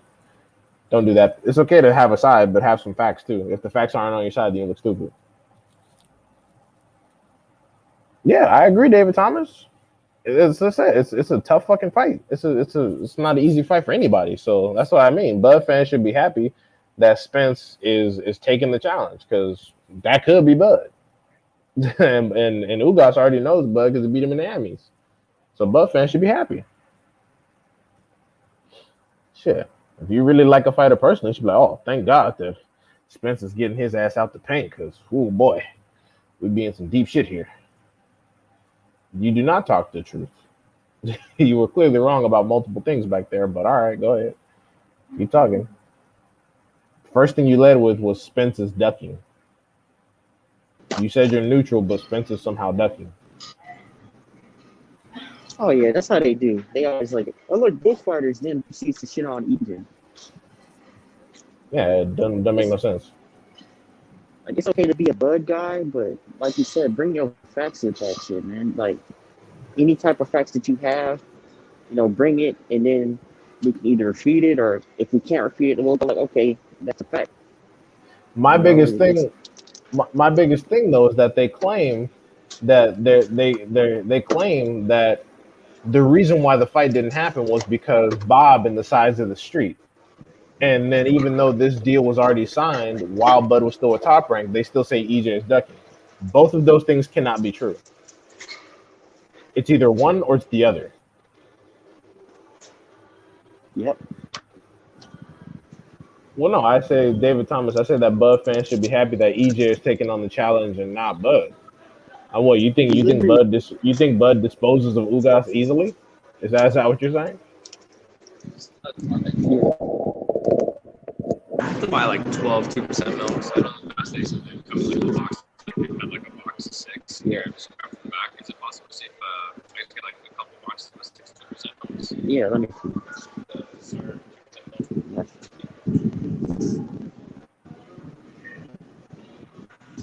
I was just gonna say though, it's just like EJ doing all the heavy lifting, but he's getting shit on it for it. Hey, Hillary, this guy wants to buy like the return, like the boxes. You know the boxes. He wants to buy the boxes. The return that my bag, the 2%. It's just 2%. Yeah, just the box. Like. And my biggest thing is that if EJ is not doing the heavy That's all. lifting, then can Yeah. someone explain to us what Crawford has been doing? My bad, D. I'm at work. Just trying to. No, that's all good. I feel you. Okay, yeah, but I was just gonna say it's funny that like EJ is doing all the. Oh, I see what you're saying, David Thomas. No, I understand what you're saying from that perspective. I just meant that EJ is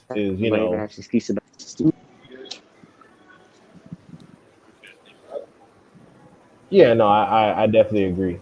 And yeah, it doesn't make any sense.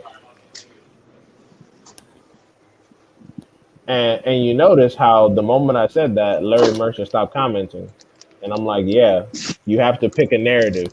It's either Spence was ducking or Bob couldn't make fights. It cannot be both. And the guy he's supposed to be ducking told you that Bob couldn't make the fight, so. Yeah. So I'm like, it can't be both because PBC are destroying boxing. How when they have the most belts? How are we destroying boxing? We're getting a unification. Meanwhile, at DAZN, they can't even make Triple G versus Andre in that top rank. They can't even make Valdez versus Shakur. So get the They fuck out of here, can, but bro. they just don't want to. Yeah, they got them on the protection program. So how is PBC That's it. destroying boxing? When you say that, you know what it is. They hate Al Heyman. They say the flow is facetious. It's just that they hate Al Heyman. They don't want to see him on top.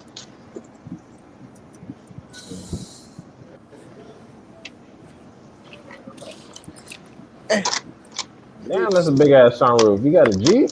You got like a Navigator? They say the flow is facetious. That's a big ass sunroof. What you driving, Art? Brian Castano is not on PBC, bro. So he went from DAZN and then he went to PBC. So how's it only in house? He's coming from DAZN with a belt. Cut the bullshit. This is what I'm talking about. That's what I'm talking about. These dudes just be talking. Like people say, "Oh, he's a PBC fighter," but I'm like, then how'd he get a belt from DAZN? You forgot he fought Tech Sheriff for that belt on DAZN? How'd he get the belt if he's a PBC fighter? I thought cross promotions didn't happen with PBC. Weird.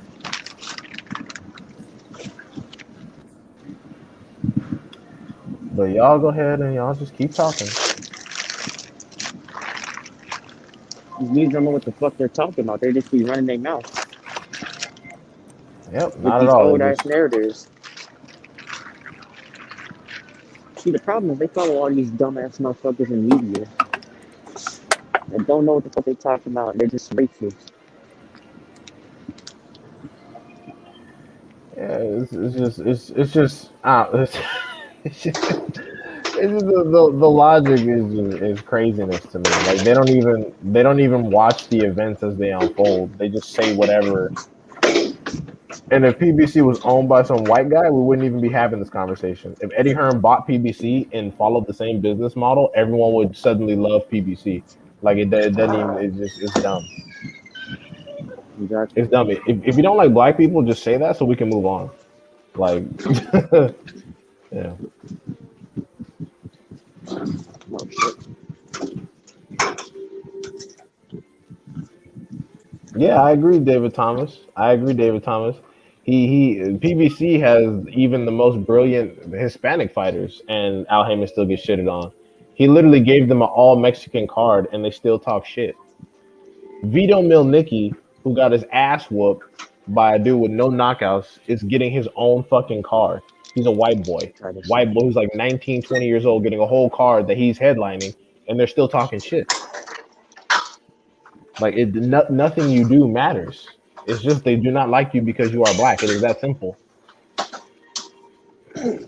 It's just like when people talk about Tank and Mayweather. No, Tank would get hated no matter where he's at or no matter who he was fighting. Tank would be hated regardless. So it's You not see, the about the thing is that they, promoter. It's not about the competition. It's Tank is black. It's that simple. yep, that's all there is to it. Yeah, they're talking about, oh, I want to see Tank fight this. I want to see Tank fight that. No, Tank is black. You're going to hate him regardless. He could fold Lomachenko, Tiafimo, Cambosis, and fucking everybody in that order, and you would still hate on him. Exactly. Yeah, I know David Thomas. I know. And the thing is, they think that they're the best, and the reality is they have the most children, so they produce the most boxers. It's just the law of numbers. So trust, I know. Al definitely does have more Hispanic uh, boxers, but a lot of people pay attention to the black boxers because a lot of them are popping right now. Yeah. I like the way how Al lets his fighters grow on people instead of forcing them down their throats, like a Nico Walsh, Ugh. Fake ass Ali Ali grandson. grandson. They can't go one fucking show without saying Ali grandson. He making Ali look bad because this guy's fucking trash. Terrible. Yeah, Barely and made out again, his last fight against whoever the fuck that dude was. I'm still trying to figure out where the black genetics are even coming in. He doesn't have any. It's the cornrows on his head. Oh right. That's just like when white dudes have dreads. Yeah. Yep.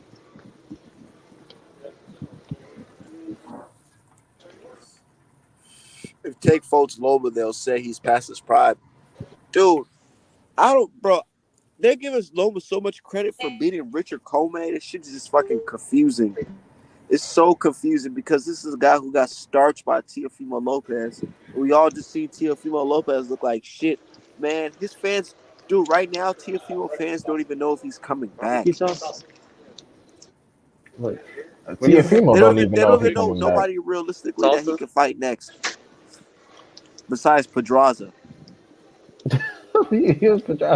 Pedraza It's might not fuck even a You said around. guarantee he salsa, right? wins that fight. Sausage. Exactly. Oh, that's you gotta check. Yeah. Yeah, Like where it that says shit. meat That's a alternative dangerous fucking value fight. pack. You can check over there. Yeah. It's funny because Motherfuckers that know. motherfuckers are talking about Leo Santa Cruz coming up from 126. Nigga, Tank came from 126. Tank, Tank and Lomachenko came up from 126. So I just the shit that they be talking just don't make no kind of sense.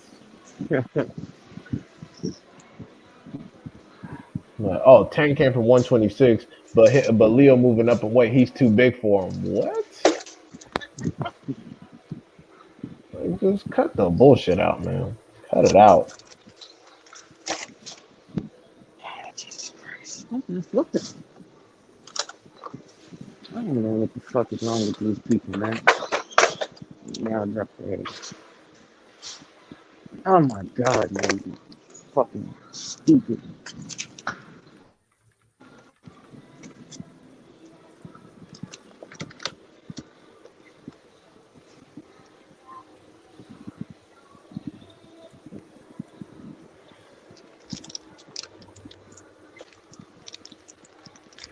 Anyways, Hey, can y'all still hear me? but yeah, Um, I was just gonna say but too, man. I saw a Twitter post, right? Talking about Ugas and Spence. right. I went in the comments. All these dudes are doing is hate on Al Heyman. PBC is ruining the boxing, all this other stuff. That's what it's really about. Because I was on Champ Yeah, Talk, and Champ Talk was saying, pretty much when you think about it, Al Heyman is running the gauntlet. He's running the game up because you had the Paul brothers on Showtime, you had Canelo on Showtime, Floyd back on Showtime, Wilder and Fury. You got Spence and Ugas, all these fights, all these great fights, and then they're putting boxing on, and they're making a lot of money doing it, and they don't like that. yeah. They're just mad. No one else has the leverage or the people. I mean, you can talk shit about Al Heyman, but Canelo came to Heyman, not vice versa. Canelo came to Los Angeles to PBC offices to get bread. Bro, how I just don't understand how Canelo can make all this money with PBC, and then they offer him another opportunity to make some more money, and he says, "No, what? I'm gonna go fight Macaboo on the zone for less and piss everybody off." You I can But know, fight see, who because I Mark, want. what they're This doing nigga, is they're I like, don't, bro. haha, Did you, Al Heyman. man? I don't care what nobody say. Saying that you beat the best at 168, so that's this reason you don't have to fight Andre Benavidez or Charlo. It's one of the stupidest excuses ever because it's like, it's not like you fought like a Miguel fucking Cotto in his prime and a fucking Shane Mosley back to back and Juan Marquez back to back or some shit. You fought fucking Euro guys back to back. You barely broke a sweat, bro. I'm telling you, it was like all those guys leading up to Plant, including Plant, was like wasn't shit. I'm gonna keep it 100, y'all. It was like least resistance. It's the path of least resistance. bro, they were saying that he could do whatever he wanted after he lost to fucking Mayweather. Just after he lost to Mayweather, they were like, "Well, since he lost to Mayweather, he could do whatever." I was like, "What?" They talking about he improved so much. What did I'm he like, improve? I'm like, He what the? learned so much. All right, he learned never to fight an undefeated Black American champion again. Facts. And I'm gonna keep saying it. A lot of folks, and this is why I wasn't rocking with that. People calling Caleb Plant black because I hear fans saying it. I hear fans saying, "Oh, you guys were saying Plant's black, so Canelo beat another black guy." I'm like, "Nah, nigga, I Nobody ain't say said that Plant was shit." black. Nobody said that dumb shit, but y'all, because y'all wanted Plant to be black, so you could say, "Well, check that one off the board." Yep. Only the racist and the weirdos are saying that. Yeah. And keep in mind, Brooke only moved up from Triple G at the behest of Eddie Hearn because Eddie Hearn wanted some bread. Kell Brook didn't want to do that shit. He knew he was gonna get his ass whooped. Eddie Hearn was like, "You better get your ass up there and make that money, shit, nigga." And the thing about it is that Eddie Hearn told Kell Brook to go up to 154 instead of fighting EJ. So Yep, y'all remember that? I Bro, do. these guys be doping so well. It's like a science to it. Like they know when to sign for fights. They know when to cut off. the training. They know when to, when to cycle on, when to cycle off. Like, dude, I ain't gonna lie. Prior to being a boxing fan, I didn't know nothing about steroids like that. I thought it was something that you just inject in your ass and then you become real buff. I didn't know that there's certain steroids that you take to get certain attributes like being able to cut weight and still retain muscle. You know, I didn't know about stuff like that. So Canelo really opened my eyes to that type of stuff. And it's sad because he's supposed to be this clean boxer, but here I am getting educated because he was caught cheating. Yeah, and is given a pass to do so. I knew about the odds and ends of steroids because I'm active. Well, I was active in powerlifting, and I've done a few competitions, and one competition, and I'm into powerlifting, the scene, and steroids are big in powerlifting. That's one of the reasons why powerlifting can't really make it in the Olympics outside of the World Games because fucking steroids. It's hard. It's hard to weed that shit out. But yeah, there are a variety of different drugs. Like the first thing they said was, well, Clomidogrel is not technically an anabolic steroid. I'm like, right, it's a performance enhancer that's banned by every organization on planet Earth. And then they said, well, it's just weight loss. That doesn't mean it's not a fucking performance enhancer. And then they said, oh, well, it's Mexican meat. The nigga lives in San Diego, California. And then they say, well, they raised the levels in the hair follicle. Yeah, because he couldn't pass a piss test. And they just keep switching and turning everywhere. I'm like, bro, why are you defending this guy? He doesn't care about you. He doesn't care about you. He does not know you fucking exist and will never fucking say hi to you. He's not gonna sign your boxing gloves. Jesus. And They just like what he represents, which albuterol, is yeah, Mexico. And I get it. I get it. When you don't have that many fighters on that level, and you just have really one good fighter like that on that level, you want to protect that guy. So I totally understand the mindset of a Canelo Man fan. It's like this is the only one that you got. Besides Canelo, who is the next Mexican star? Well, they're trying to build Benavidez, but they don't want him to fight anyone that's a natural 168 or 175 where he belongs. They want him to Be- keep fighting dudes from 154. Benavides, is that it? Who else? They're trying to build up Virgil Ortiz Jr., but they're protecting him from fucking non-champions. So I don't know how the fuck he's going to fight a champion. Jaime Munguia isn't shit really. They're doing the same thing with him they're doing with Virgil Ortiz Jr. Valdez they got under witness protection. William Zepeda and Mark Castro they're trying to hype up on the zone, but they're gonna get their asses whooped as soon as they fucking step up. So yeah, no, they don't really have shit cracking. Exactly. See how you just listed that? Not to shit on the good Mexican people or anything like that, but it's to say, if you guys want to look at this as a team sport, your team only has one star player, and the star player can't play every game. You know what I'm saying? I Yeah, he feel can. like that's why they protect Canelo so much. When it comes to us, we don't. And people were saying things like black boxing is dead because Wilder lost. I'm like, that is ridiculous because we don't just have Wilder. We have Javante Davis. We have Errol Spence Jr. And even though you guys are trying to put these guys against each other, we still have Bud. We have so many. Yeah, we have Devin Haney, Frank Devin Martin, Haney, Shakur Stevenson, Shakur Stevenson. boots. both Man, Charlo Bros, look, I'm gonna Boots. keep it 100.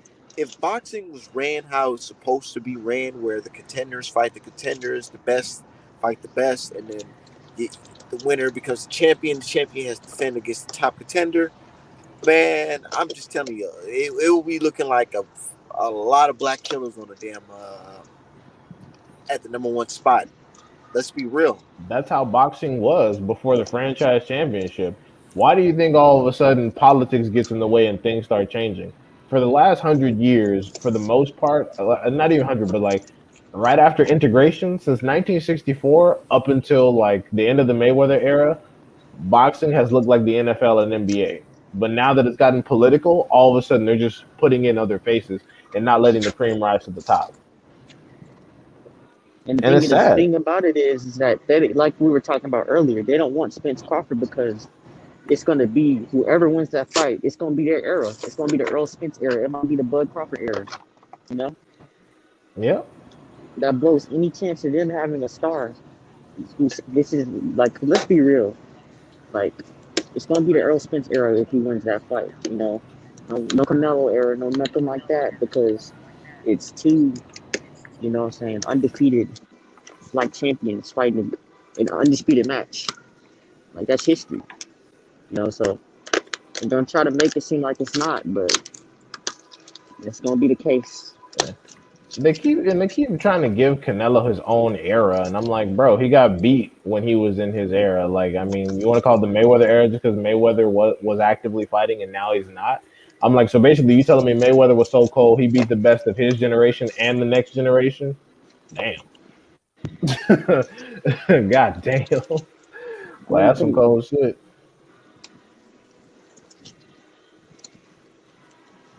and the crazy thing about it is that Canelo was a part of that era. He's not some new generation. That he was the part of the Ford era Yeah, because some because of he those was an people are still active fighting. champion. Exactly. Yeah, some of those people are still fighting. Austin Trout is still fighting. Heard Julian Williams is still fighting. Fucking Bo Charlos were active then. They're both still fighting. So yeah, you want to try to give him his own era, and I'm like, based off what? Like I said, I think personally, everyone just needs to stop talking about the dude. I don't care who he fights. He ain't gonna fight nobody worth a damn.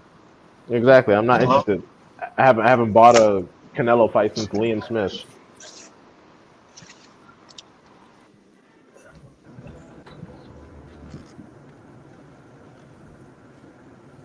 Boxing used to look like the NBA. That's all it was. Why do you think they're working so hard to change it? We wouldn't need franchise championships if like we don't need all that, but they did it because they're tired of boxing looking one way.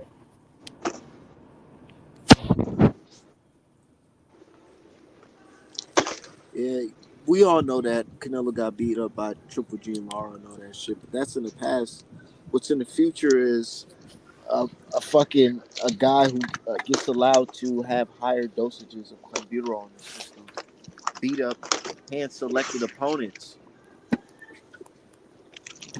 It's never just no surprise opponent with Canelo, like something where even Canelo doesn't expect it, and it's a tough mandatory. It's always somebody that he choose that's on some bullshit.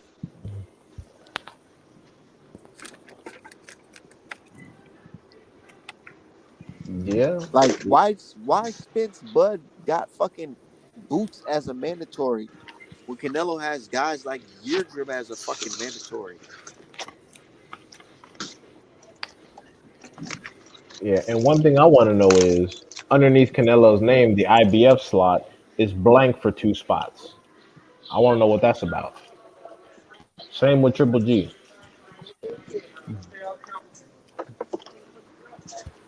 Hey, can you hear me? Yep. Oh, okay. Okay. It just connected to the Bluetooth in the car. Um, You sound far away, Art. see, I We can sound still far hear away. you. How about now? Yeah, I I mean, still sound far? yeah, you do. But we can hear you though. Yeah. Yeah.